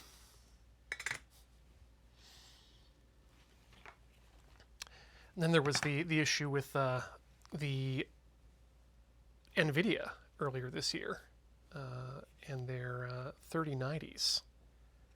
At least some of them were... Oh, they were melting their power? Power cable. Right. Because they were using bad connectors on the power side. All right, 4090s. Yes, the that's newest right. ones, yeah. Sorry, I haven't even got a 2090. I mean, neither do I at home, but... That's why we do our work here. But... Okay, this is going to be a bodge and a half, but it'll work, I think. So we're just going to attach this kind of little elbow here, and we're going to let it be completely exposed on the back side here. So we may want to make sure we've got some electrical tape in the future over this area. We did speaking of graphics cards, we did a story on Checkpoint a while ago, probably a couple years ago now. But there was a specific game that I think it was Amazon Studios came out with that was causing problems for certain graphics cards and causing problems in the sense of making them like overheat and like die. So real problems. Yeah. And New World, that's it. They fixed it now. And it was one of those things, and it's like, it shouldn't have been a problem. Like, it was only a problem in specific models, like specific models of specific graphics cards. And it's like, it's one of those things that shouldn't be a problem because graphics cards are supposed to have stuff to, turn themselves off if they get too hot to thermal throttle. Thermal protection. And for some reason that wasn't kicking in. But the reason why it was causing this thermal throttle, it was causing it on it was just the title screen of the game. Interesting. Playing the game was fine, but if you stayed on the title screen for too long, it was basically the title screen was unbound in terms of frame rate, and because it was basically just like some simple graphics and text, it would start pulling like thousands of frames per second. Oh, because it was such it could render it that fast, and for whatever reason they hadn't limited it properly. Wow, bizarre. It was just like this weird. It was sort of this confluence of like, it was a poorly programmed thing which shouldn't have caused a problem, except for it was specific type of graphics card wasn't prepared to deal with it, and so if you tried to play this game, which was not very popular, so not that many people played it. Yep. With this graphics card that probably not a lot of people had, the combination of those two things messed it up. But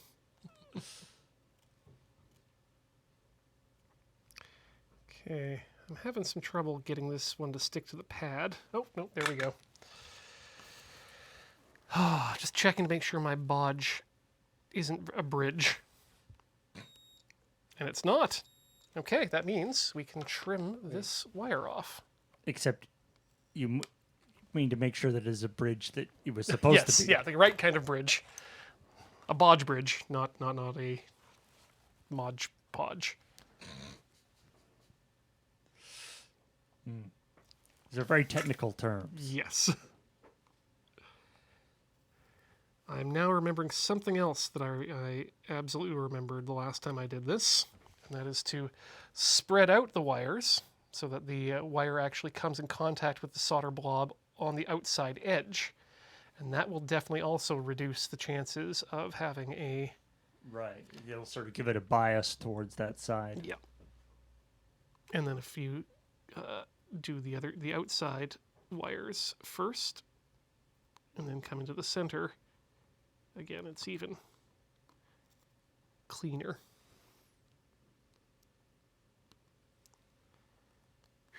Okay, and there we go. Here's the last one.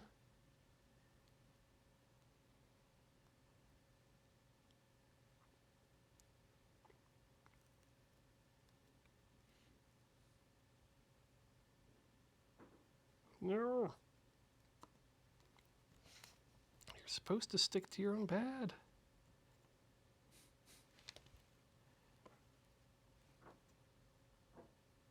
There we go. Always check your work.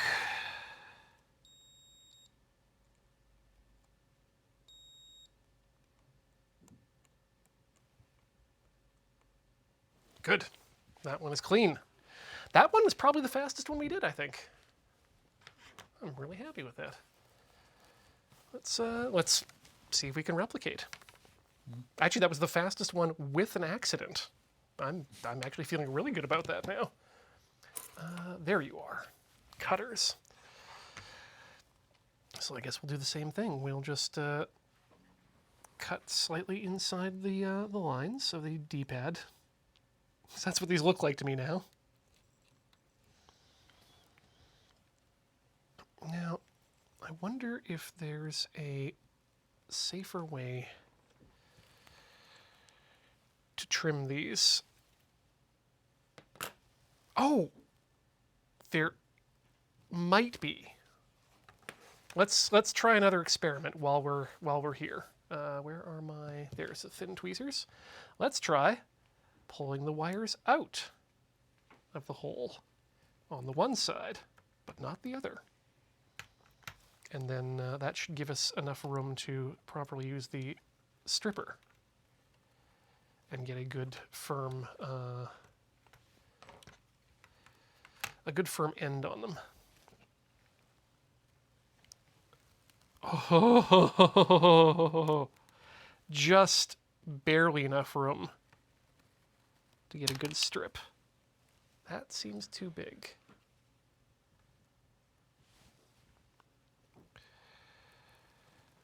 Okay. And finally,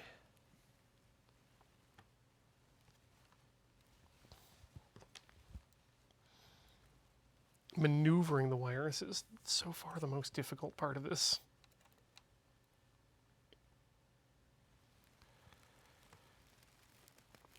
Hey, you two. Get out of there. You've already had your strip. Yeah, we can definitely now properly twist these ends. Oh. You got to fit them back to the hole then. I guess, Yeah, but that's going to be the tricky bit. But you know what I might do now that we've got these out here? You know who's going to get tinned? Wait, aren't the pads already tinned? They are, but if I tin the ends of the wire, they won't fray as they get pushed through the hole. Ah.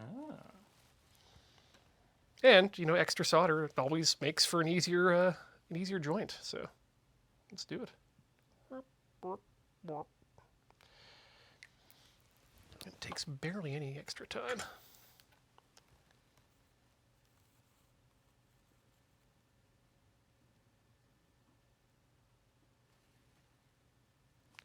right? Do not inhale the delicious smelling flux smoke.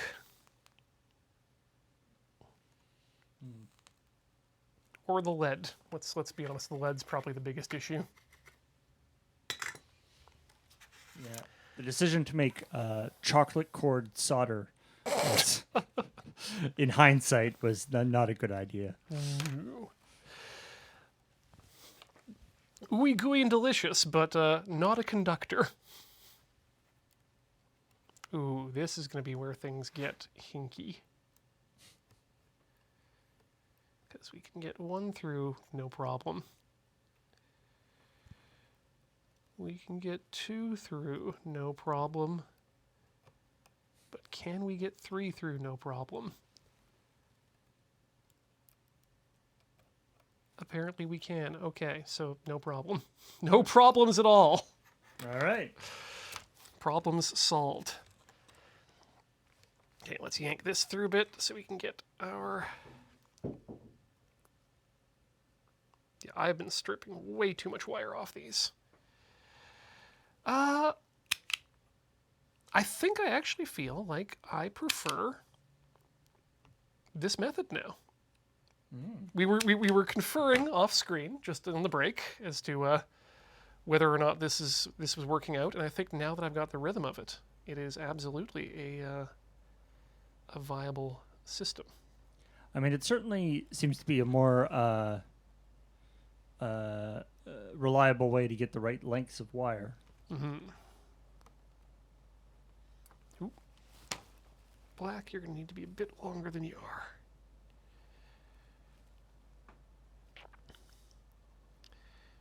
You know what? Just because I'm feeling like making this easy on myself, I'm going to tin those ones too. And we can do that right here.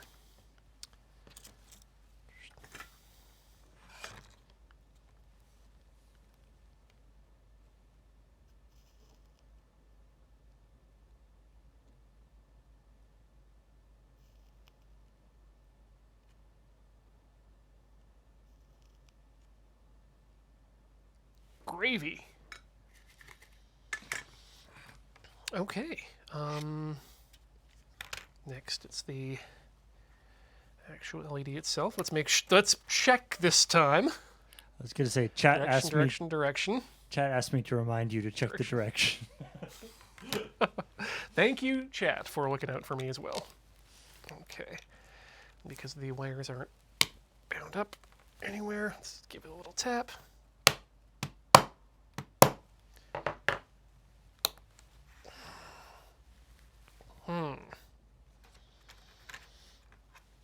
Feels like this one needs just a bit more persuasion.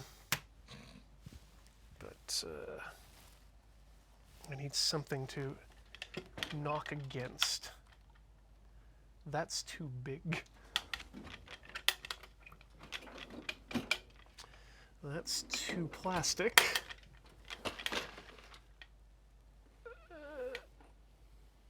You know what? That'll work. You're rubberized. See, you'll do.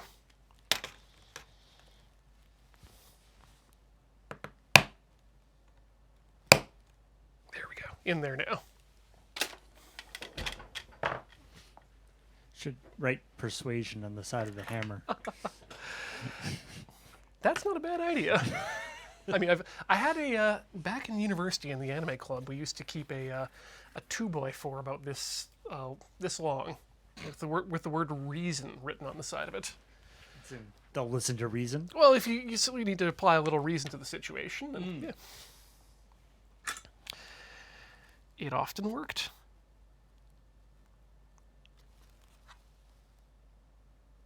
Aha! So the cables need to be stretched out as far as possible. And some of them weren't. Because they are right up against the edge of that pad, as you can see there. So let's see if we can just bridge those ends, but not the means. We're going to use the toothpick to push down on it. And first we're going to bend these back so we get a little more space to maneuver. Okay, there we go.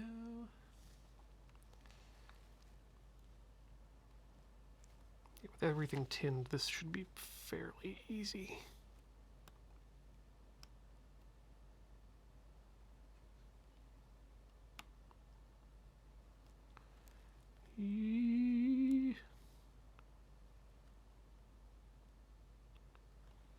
That's a join.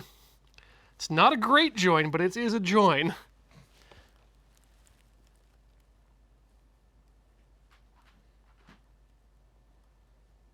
Yeah, I think I need to be a little bit more generous with how much where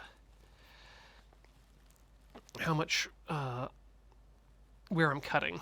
I can probably cut further along and not leave it so short on the inside bits here. But that is a pretty clean job, if I do say so myself right there. Yeah. Aha, there we are. It looks like there is solid separation there. On any of these? Yeah, it looks like they're good. They're well separated. There. Oh, Yeah. yes. Thank you.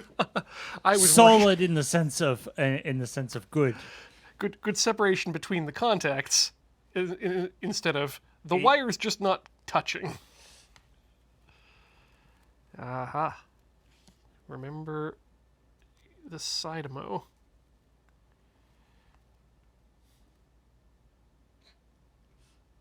Was that like remember the Alamo? Yes.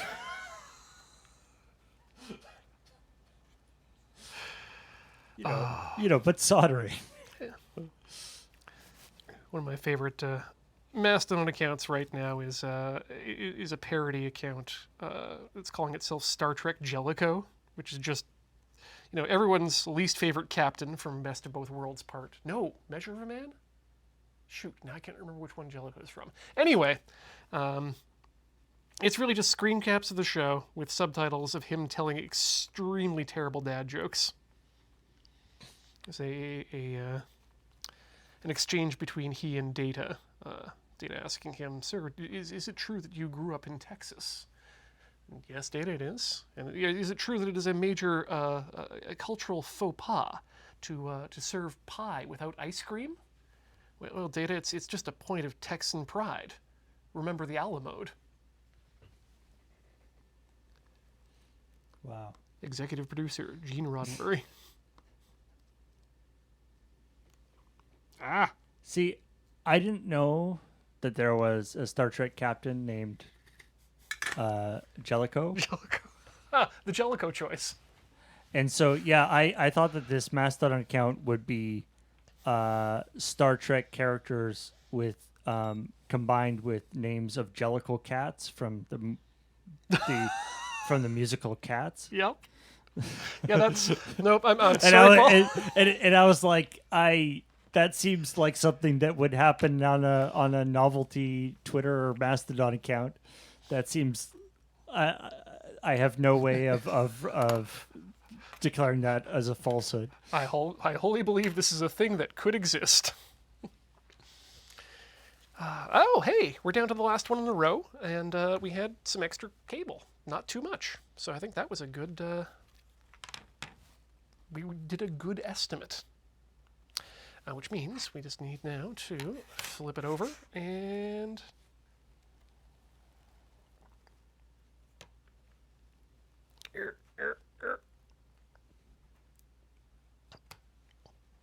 Yeah, unfortunately, Jellicoe was the terrible character who made Deanna Troi wear a real uniform.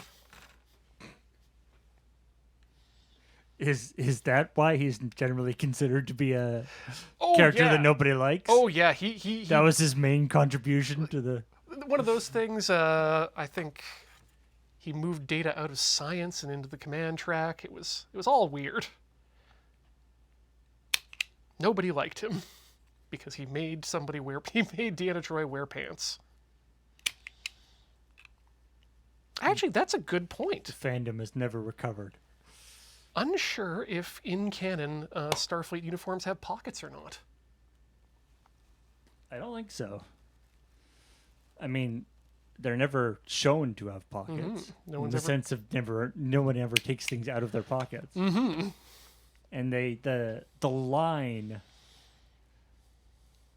like, you would notice if somebody had like one of those big, like, electronic pads Right. in their pocket. Just in. Yeah, why doesn't the engineering crew get cargo shorts? Not cargo pants. It's hot down in engineering. They have to wear shorts.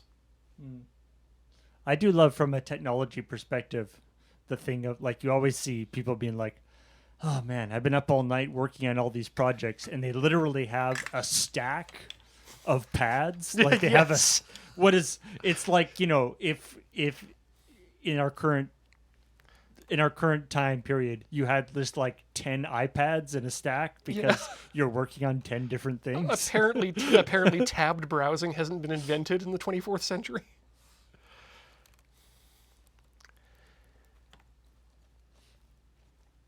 Single-purpose computers.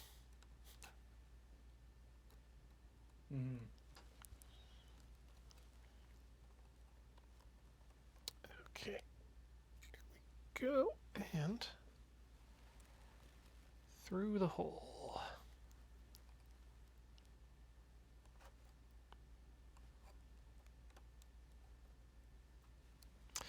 Okay, I think we might actually almost have a rhythm now. Check the direction. Directionality is good.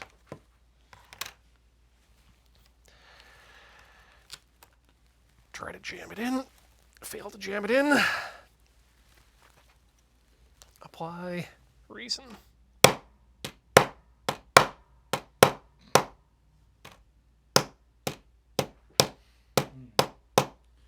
I guess for future mass production purposes, the tolerances might be a little tight. I think I've also dialed in my my 3D printer a little bit better to have less elephant foot, which is the main problem that's going on here. Okay, there's the square. Does your 3D printer suffer from elephant foot? Find out if heated beds could be right for you. I mean, honestly, do you like just being warm at night? Find out if heated beds could be right for you. I mean, that does actually sound quite nice.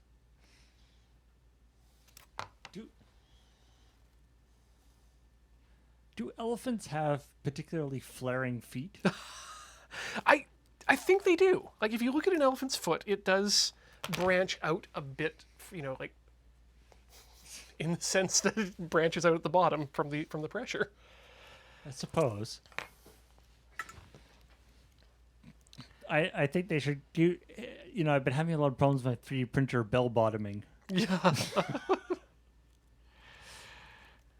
I mean, how does that play? It's Chernobyl then. You got to go see the bell bottom. Yeah. My 3D prints have some serious boot cut issues.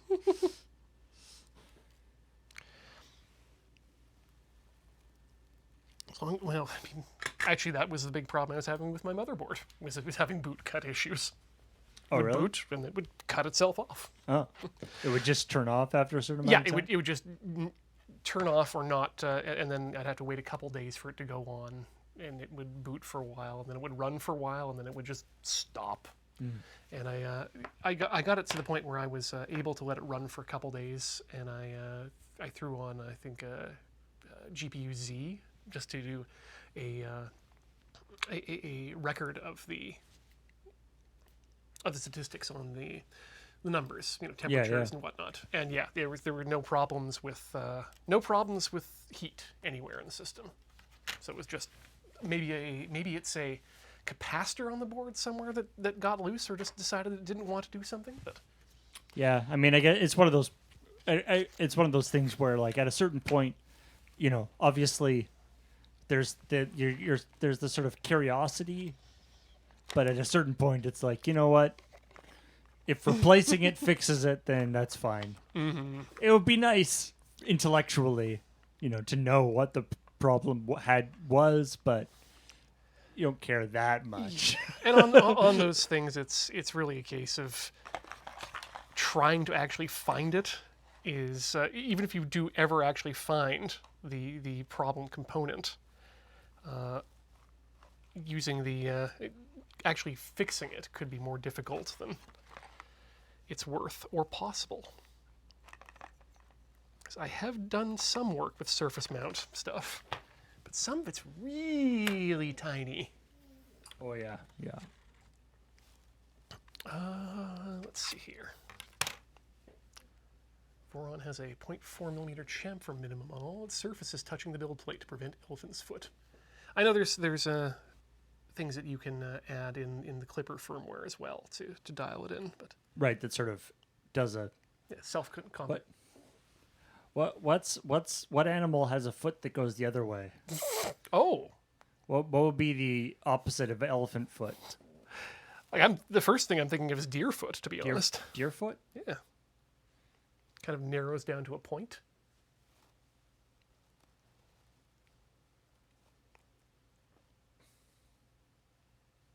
Several kinds of insects.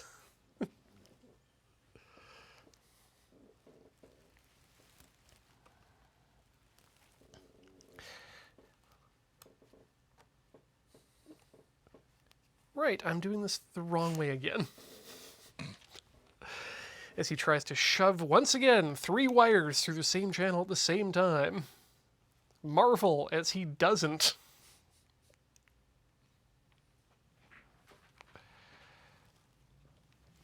Right, this is absolutely a fine tweezers kind of game.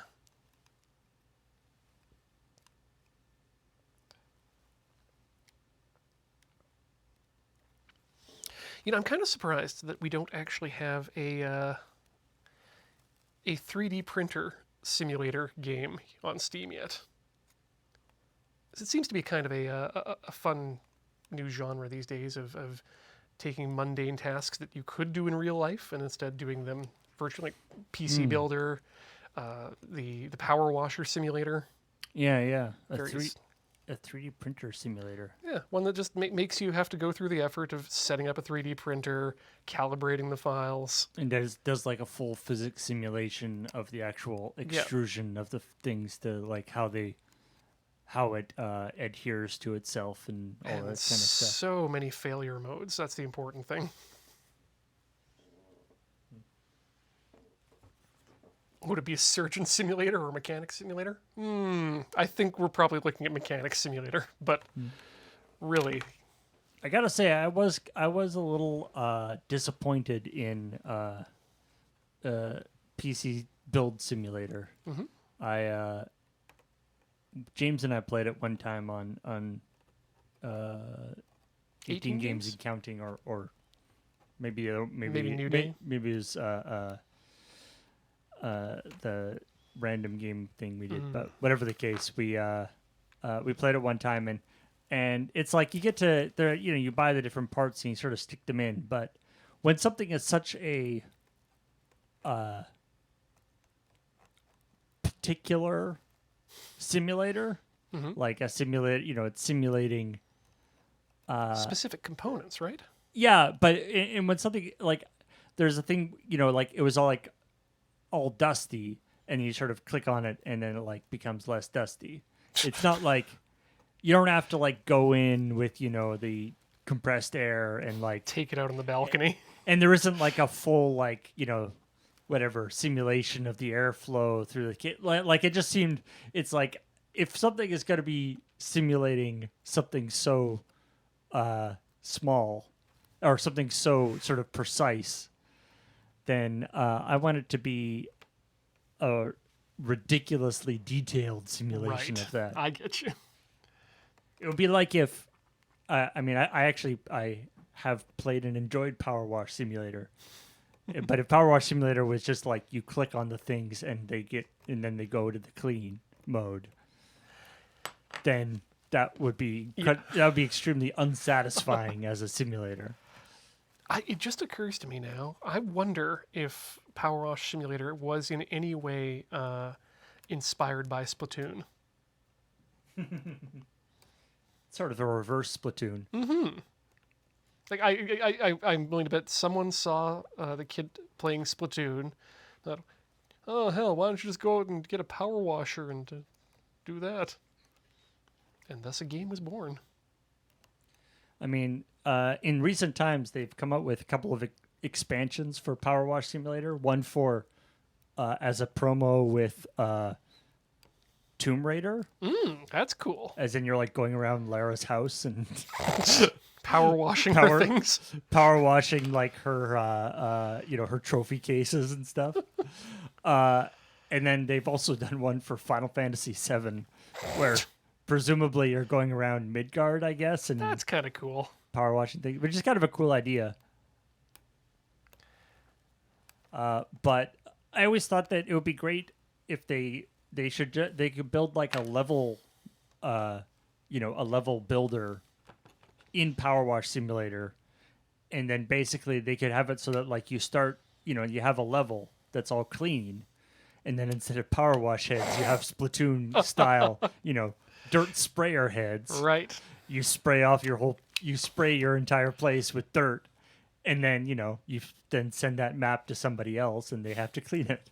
It just perpetually goes back and forth. That actually, I mean, that sounds great. Actually, my initial thought was that you were going to suggest something like a team up with Microsoft Flight Simulator, or anywhere else that does a really good job of rendering real world locations. Interestingly, we actually did a story about this on Checkpoint. One of the things, Microsoft Flight Simulator, especially the new one is, incredibly detailed, incredibly cool. Due to agreements with licensing for a bunch of the planes can't be shown taking damage. That makes sense. And yeah. so, like, if you crash, the plane just goes like Boom. and disappears or whatever. Like, so they don't like take damage. Yeah. They can't be hurt. They can't be made dirty. Which I'm guessing also means they can't do damage to other things. So damage happens, as in like you can run into things, but it doesn't actually show on your plane. It's kind of cool.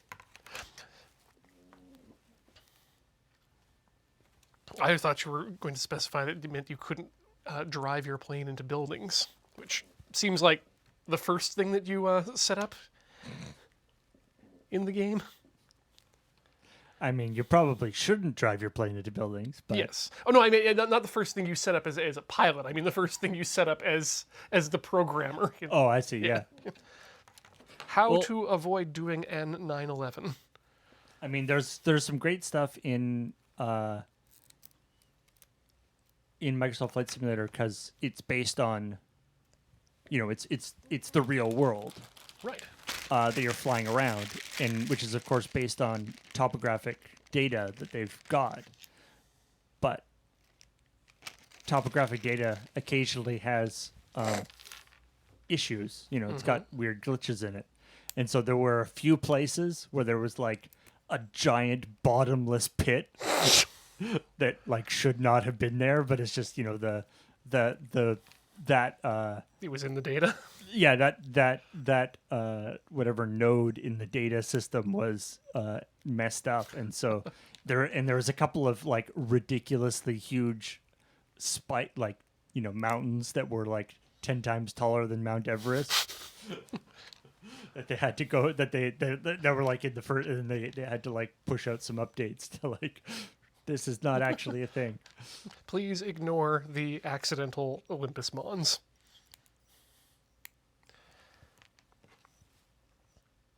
Man, I just realized I haven't thought about or tried X-Plane since the mid-2000s. I think the last time I did was the first update they issued to allow you to fly on Mars. That I feel like that would be very difficult. Yes. I mean, less gravity, but also no air. Some air, and that's the problem. Is it's not as much as you'd want, but really huge wings was really what it had, and you have keeping it upright was just your only concern. You bank, you go down. Maybe for the next 24-hour of Le Mans. The 24-hour is of in Olympus X-Plane. Mons. Oh, just go around the track in a plane. Ooh. At least you don't have to worry about running into the pit that way. Yep. Sure, the engines will be just as fragile. I had an interest in that. What was the thought about the planes? Yeah, it might be an interesting idea. I actually was thinking about the Le Mans thing the other day because I watched the Ford versus Ferrari. Oh, yeah. Good film. Great film, and but I was thinking about your annual travels and stuff. That movie had me sweating a couple times, specifically because of that track. It was gave you a few flashbacks. Yep. Like, oh my god, you were going way too fast, you idiot. Because the track hasn't changed in all the years, eh? It has a couple of changes. Most significantly is and I think is really the only one that's worth mentioning, is the addition of the chicanes during the down the gigantic straightaway. Oh, right. And that's to stop them going that whatever he ends up going 200 and something miles an hour. Exactly. And yeah, so those were added after the events of the movie. But my eyes were peeled for a banner saying Gant Gant, but apparently that was not that was before their time. Or they couldn't get the license. That's true. Gant won't just sponsor anybody. It made me a little bit worried because I'm tempted to get myself some what do you call them? Not novelty. That one's cracked too. Some vanity license plates with Gant on them. But according to ICBC, references to brand names are not allowed. So might have to give up on the Gant dream. Which makes me wonder how the people with Tesla in it are able to get away with it. If they're just maybe, oh, it's the scientists. Really? Do people have license plates that have like "I heart my Tesla" or something? There is specifically someone here in Victoria with a just Tesla 2, I think. But surely, is that like is it on a Tesla? It is on a Tesla, yeah. So there's like a badge for a Tesla, like right above that, presumably. Yeah, Tesla, I believe is what it says in the back of the car. What is Gant as a company? What do they actually produce? I think they produce clothing. I mean, that's Men's clothing, specifically. That's the other thing is that, if you don't want to, be involved in some sort of scandal and people are like, hey, why are you supporting that company? Yeah. Company? I thought it was a turn. Yeah. Isn't that just the French term for left? Yeah. I mean, I think what shows that we are all just fans of the turns more than anything else is how much discourse there was around the reduction to a single Gant in the more recent games we've been playing. Oh no! Yep. Wait, what happened to the second Gant? We just haven't added it back to the texture pack. Was there a falling out between Gant and Gant? It was just the difference between Project Cars and Assetto Corsa. Okay, this time we have to reverse direction. I mean, that's actually an interesting point. Do both Project Cars and Assetto Corsa use the same data for the track, or have they both generated their own data? I would bet that they've generated their own data because that's one of the selling features of any racing game. Would be the accuracy. Yeah, of the, accuracies of tracks and accuracy of cars. And I know that one of the biggest selling points about Assetto Corsa, when it was first released, was how proud they were of their laser scanned tracks. Yeah, we did a story recently on Checkpoint about the PGA game. I forget what it's called. Whatever the big PGA game is. The golf one? Yeah. And they were talking about how they had a new, they've had laser scanned tracks for a while now. But now they've got new technology using like drones and stuff, where instead of taking like a week to laser scan the whole track, they can send these drones over while while everything, they don't have to close it down. Yeah, while the track is active. That is a game changer, actually. And they can and they can do, there's one particular course that is known for having a very particular rough area where like it's not the rough, but it's also, slightly more rough than a fairway, and so it's got it's got a very complex geometry to it. So depending on where your ball lands in this area, it could roll a whole bunch of different ways. And so now they have that mapped perfectly down to the whatever. And I would guess with something like like with racing games, obviously they have the same kind of objectives where they talk about how people can practice, real drivers can practice in the racing in the simulations and get actually a pretty good idea of what the course is like. Absolutely. I hadn't even considered that that golf would also benefit from digital scanning of courses, because as you say, you're exactly right. Complex geometries matter in that game. Yeah, and it's as you get closer and closer to perfection, you get the sort of a diminishing returns thing. But whatever, some PGA guy is like, nope, that's not how that area of the course works. It's wrong. I can't believe that you made me realize there are so many similarities between golf and racing now. It's upsetting. Because it is just the application of physics to complete the course in the lowest, in the sense of racing, time, in the sense of golf, score. And although in golf it is, I believe, frowned upon to actively race with your little golf carts. Yeah, generally.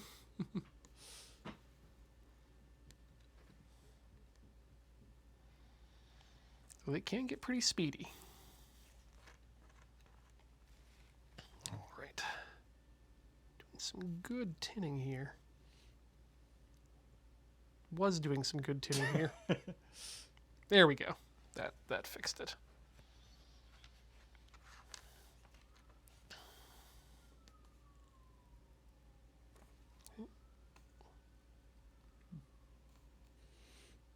By the other, by the other token, I remember doing or reading a story about. I forget that. I think it was some big skiing and snowboarding game that came out. Ooh. And they had, they were in the more, I guess you would call, arcadey style. I don't know if there's like a really Simulation. authentic simulation skiing game in the same realm as the kinds of sort of Assetto Corsa and those kind of games. I mean, not since Ski Free was out. But what they did is they would use topographical data, real places, to get a real feel, but then they would make it more exciting, right? They'd like, this is, this real course, but we're going to like add a bunch of jumps and make it, make the cool version of this thing, rather than strictly adhering to the reality of it.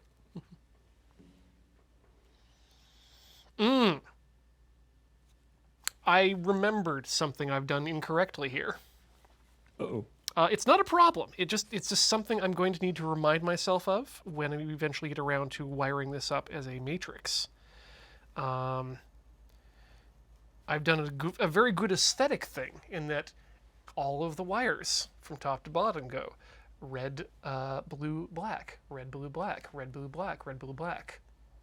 Remember that it's going to be reversed on yes.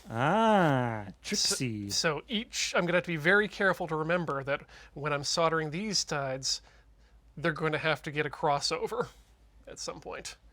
So the red will have to go down to the black on this side in order to maintain the polarities correctly. I will always thank science fiction for bringing polarities into and the reversing of polarity into the public consciousness. So whenever I get to say it and mean it in real life, it's always a lot of fun. Okay, that looked good. Let's make sure there's no bridging. Although, please do inspect my work. I'm rather proud of that one. It looks lumpy, but it's clean.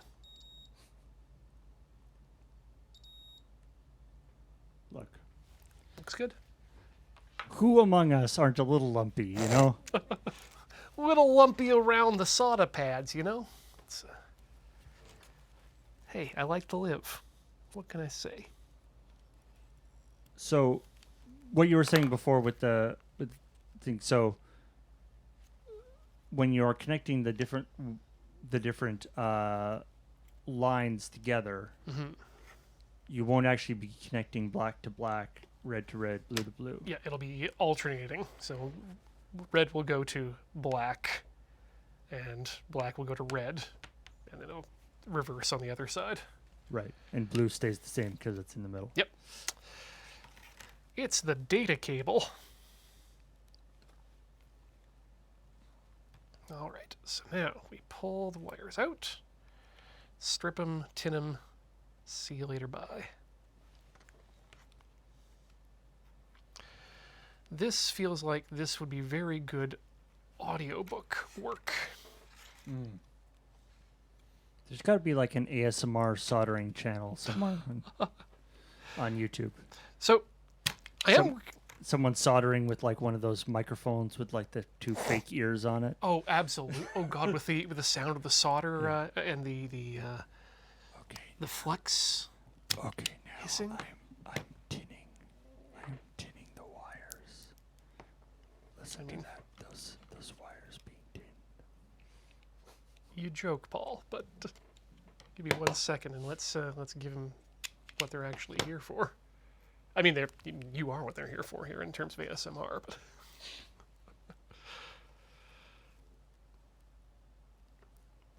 Okay.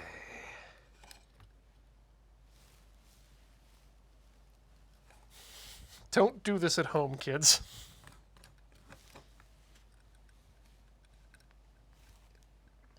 Got the volume up nice and high.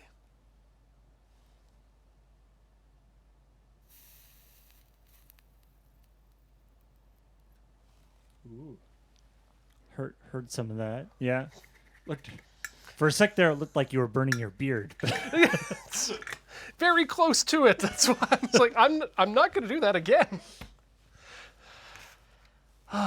Right, we were tinning things.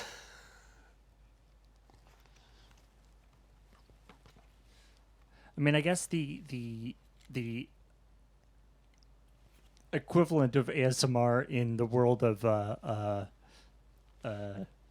electronics is those like sort of like almost sculptural Oh, yeah. circuits. The dead bug builds. I haven't heard that term before, but yeah, where they're using, solid pieces of copper wire as opposed to and cut to very precise sizes and angles and things, and so you have sort of a little freestanding sculpture that is also an electric circuit. There is a headphone amplifier circuit that is sitting in my Tinker Tailor planning Trello of that very type. But that the satisfaction of seeing something like that come together with the extreme precision of the soldering and the precisely cut pieces and stuff. Very satisfying. Honestly, when it comes to real ASMR these days, when I'm dealing with electronics, it's this sound that matters the most. Do I hear that or not? Do I hear it when I want to? Yes, great. Somebody needs to make a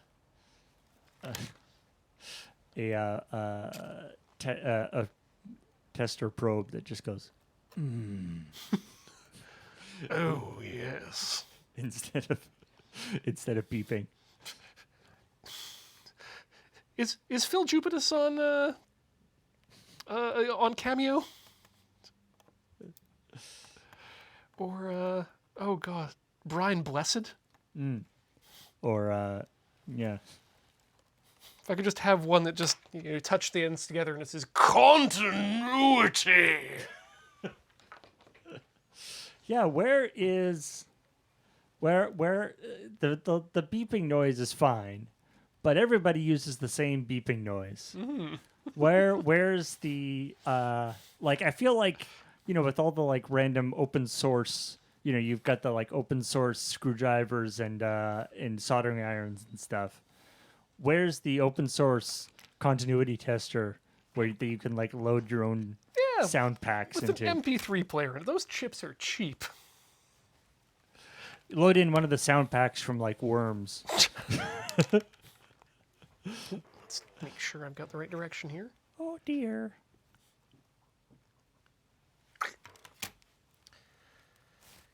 Let's just give that a bit of a file on the side.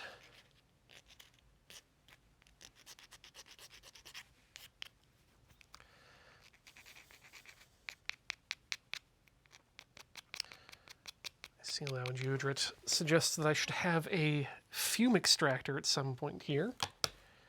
It's an extravagance I have not yet purchased or made for myself. But I also find that just not inhaling is okay. Or at least has been working for me so far. Make a conscious effort to exhale while the fumes happen. Has always been how I've managed to stay alive. Try not breathing.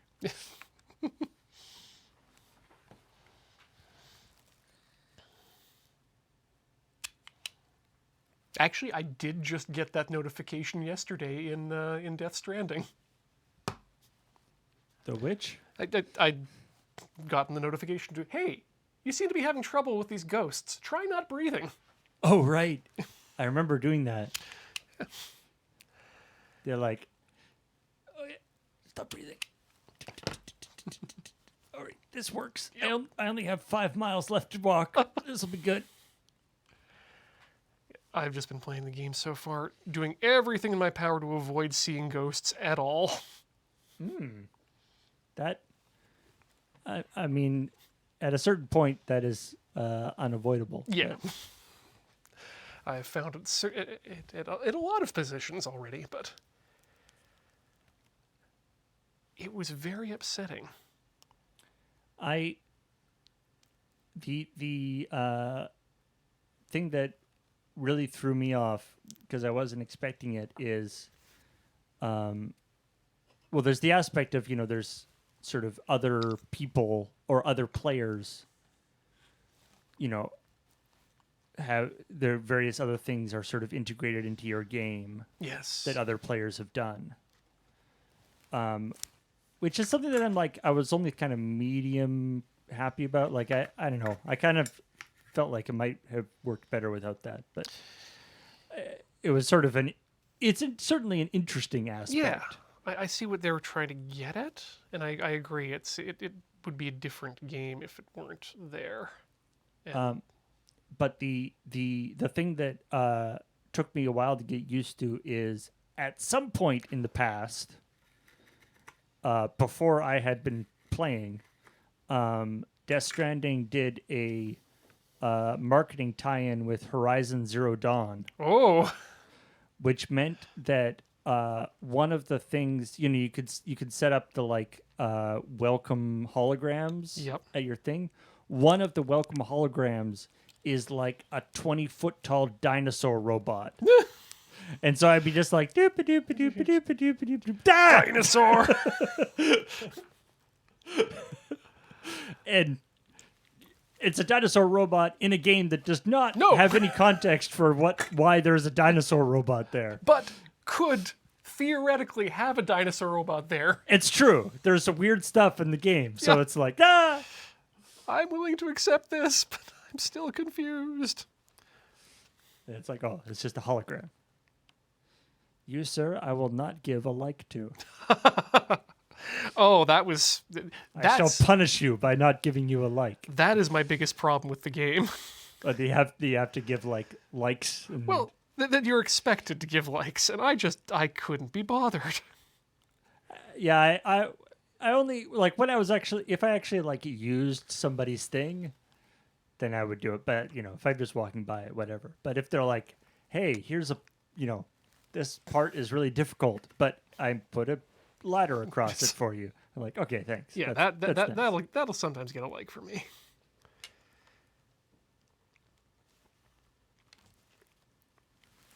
Have you got to the point where you're setting up zip lines yet? Yes, and those are fascinating. Yeah, yeah. I did not expect them. Like I heard about them, and then I never built one. Then I came across one in the wild and then wrote it, and then understood why they're great. They are amazing. But also, by the same token, the people who didn't get likes are the people who, you get. Now, I don't know how the game works, whether you're just getting random stuff or whether you're getting stuff from a specific set of people. I'm very curious about that too. Because it always seemed like the zip lines that other people had made were positioned such that they were incredibly inconvenient and not quite close enough to each other to connect up properly. I was like, why did you build it here?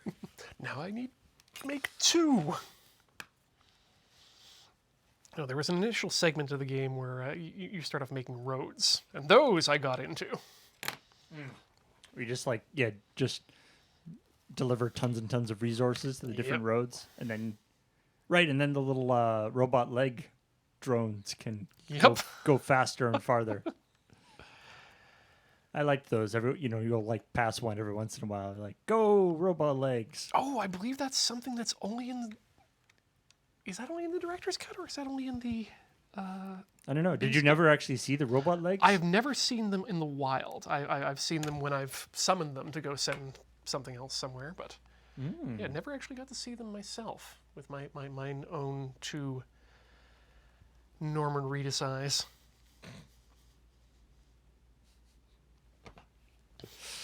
You there. What do you see with your Norman Reedus eyes? What do your Reedus eyes? I mean, in the context of the game, probably a lot of really weird stuff. Mm-hmm.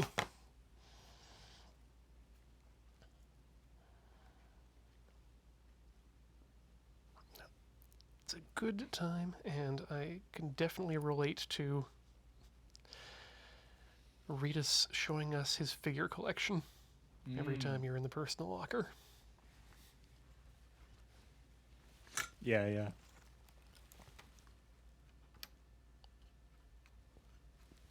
All All right, how are we doing time-wise here? coming up to the top of the hour, so maybe we can get this particular one done here and then call that a night. Sounds good.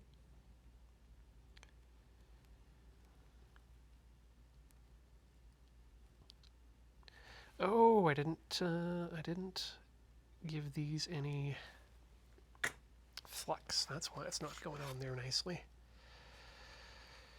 Okay, and then these get pulled out as well, and we do the same thing. Clip.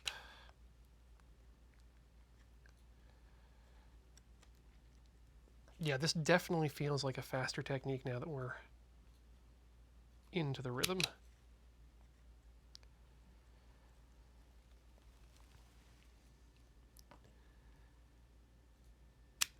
But I am absolutely going to investigate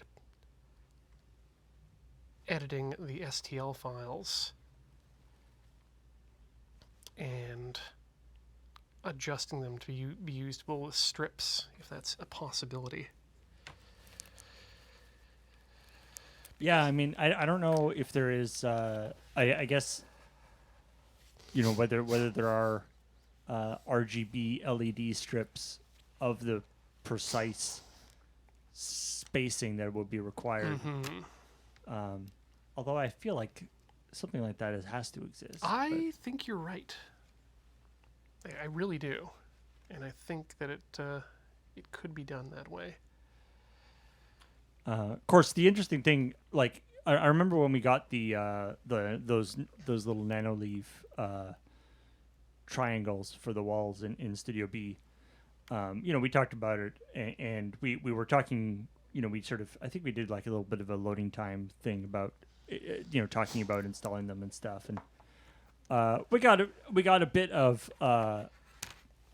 not flack, but a bit of, you know, people being like, oh, why did you spend? Because to be honest, you know, the nanoleaf things are, you know, fairly expensive. They're pricey. They're pricey for what they are. Yeah.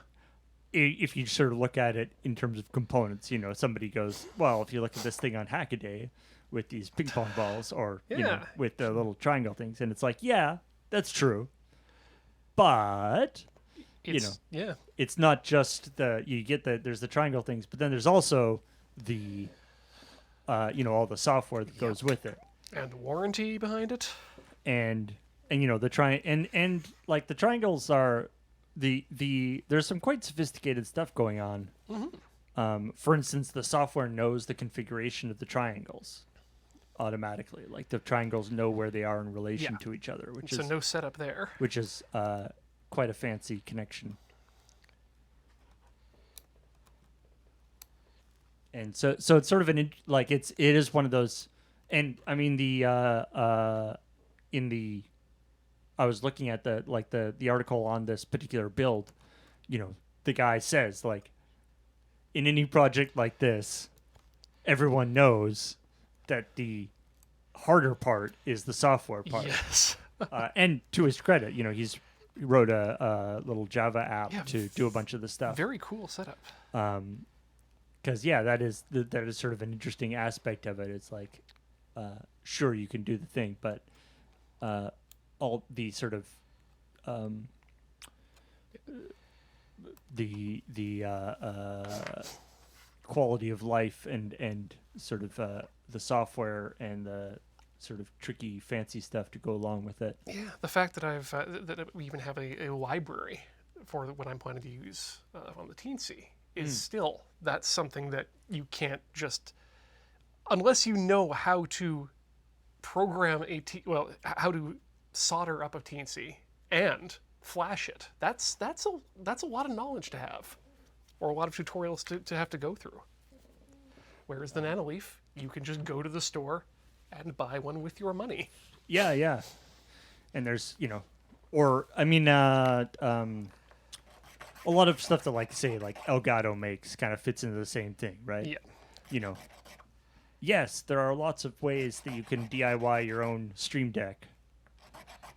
You know, there's lots of programmable keyboards. That's not a, that's people. I see lots of people being like, "What the hell? It's just a programmable like keyboard." You can use an old phone and HTML exists. Or you can, use, auto hotkey and Yep. any other keyboard, blah, blah, blah, blah. And it's like, yeah, but we've got a Stream Deck on a bunch of the computers here. Desert Bus uses like 10 of them. I've got one at home. Like, they're actually incredibly useful for all sorts of things. And it turns out that things like having the little screen on each button is actually Kind of useful. super important. Oh, on that end, I came up with a grand idea for another project in the future, which is always a dangerous thing for me to do. But it is much like the Stream Deck in that respect. Because I've been thinking about building a, gauges or a simulator readout, either for Flight Simulator or for a car. Oh, I see. Like a VU meter kind of thing. Yeah, kind of like that. It's just for speedometer, for Right. altimeter, or for whatever game you're playing, whatnot. And thought, why not do it the way the Stream Deck? Instead of trying to, get a bunch of actual little gauges or tiny screens and mount them up with their own little microcontrollers, why not just get an old LCD monitor and 3D print a facade for it A mask. of extruded gauge panels and whatnot, and then you, much like the Stream Deck, you just look through it and it looks like a series of gauges. Neat. It took me a while before I actually realized that that's what the Stream Deck was doing. I was like, oh, that's actually really brilliant. It's such a smart little hack. Because, the people who had done little LCD screens on keys before, something like the Stream Deck would have been like $1,000 or something ridiculous. I believe you were speaking of the Optimus Yeah, the keyboard, which is apparently something that people are trying again. Not the same brand name, but I did see another crowdfunding effort for a keyboard that is just a bunch of clear keys mounted over top of a TFT display.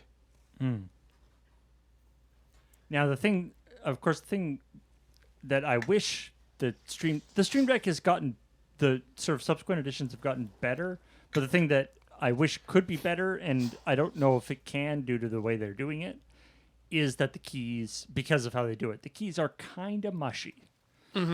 Because obviously, by the nature of the thing, it has to be sort of a membrane-y type thing. And so, double hitting keys and sort of not knowing quite when the activation point of the key happens. If you could make something like a Stream Deck, but with like actual full-on mechanical keys. But of course, those aren't transparent. Yeah. The big problem there is you need an individual display for each key, and that's where you get into the... Yeah, and that's when you get the individual display. So yeah, unfortunately, but I think the Stream Deck has gotten better in terms of using slightly different materials and different manufacturing techniques and stuff to give it a little bit better feel, not be quite so mushy, but it's definitely a consideration. It's a good recognition by the computer industry, strangely, that actual buttons are better than a touchscreen. It's true, yeah.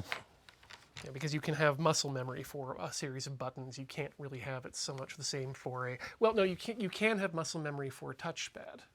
What you can't get is haptic feedback and tactile feedback about your positioning based on other things. Without being able... Like, for instance, as we are talking right now, I have my right hand on the Stream Deck, and I can, hit different buttons to cut to different cameras. And and I know exactly where I am on the Stream Deck just by feel.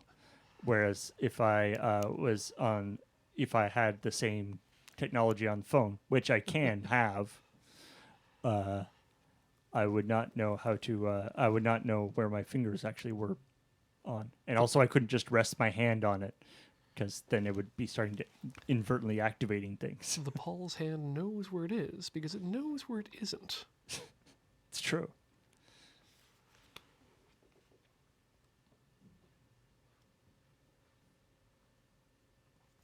Still wish I could have done that in Eminem's voice.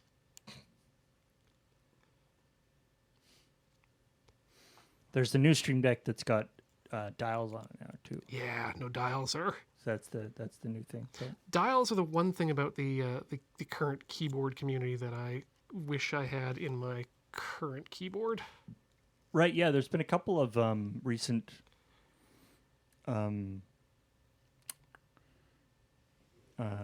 keyboards by like some of the mechanical keyboard folks have started to put little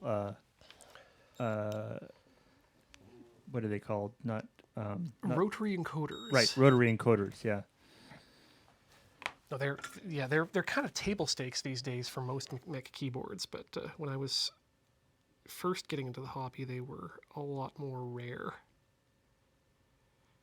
I remember like way back in the day, somebody was selling just like there was a peripheral. Oh. I think it was Mac specific peripheral that was just a dial. I know exactly what you're talking about because I own one and it still works. That was the Griffin PowerMate. And yeah, it was just a dial that you could use to like as like a jog shuttle or all sorts of different things. It was great because it had the ability to. It was just a dial made of machined metal, and then It just had like a very satisfying feel to it. Yeah, Yeah. click on the top, and importantly, it's unfortunate that it was blue, but a blue LED in the bottom. And so it was great for music, especially. What you could do is you leave your monitor off and use the like push button for play pause, push in and turn for fast forward and rewind, and of course just the knob for the volume. But you could also set up the LED to flash on alerts. Ooh. So if you were waiting for email or whatnot, you could have new mails come in. Of course, now we don't want to know when new mail comes in because it's either work or junk. Okay, that's good. Okay, 3 more pads to do here, folks. 2 more pads because apparently I already soldered one of these without knowing it. Don't know how that happened. Okay, let's start with this one.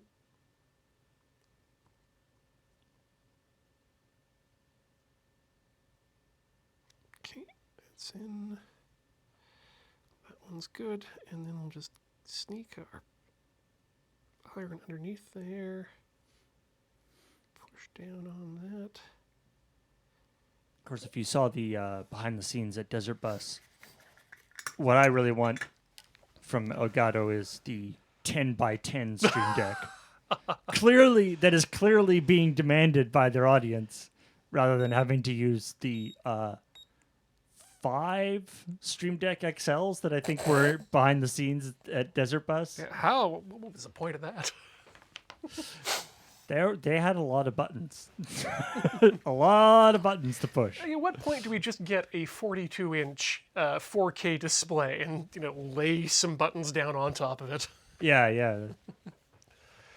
Well, I think that's going to do it for today's episode of Tinker, Tailor, Soldier, Fry. Thank you so much, everyone, for watching. A reminder, if you would like to help us out with the move of the Moonbase, check out store.loadingreadyrun.com. I mean, check it out anyway. There's a lot of cool stuff there, but we have our space packs, patches, posters, pins, and amenity kits all bundleable together. And of course, thank you to those of you who check us out at patreon.com/loadingreadyrun. Double thanks to those of you who subscribe at patreon.com/loadingreadyrun. It's been a hell of a show. We made some good progress. We'll probably not do exactly this in the future, but we'll definitely come back and do more with the ping pong modular wall itself. So thank you so much, everyone, for watching tonight, and we will see you in a fortnight, never in fortnight, ever forward, learning out of spite. Good night.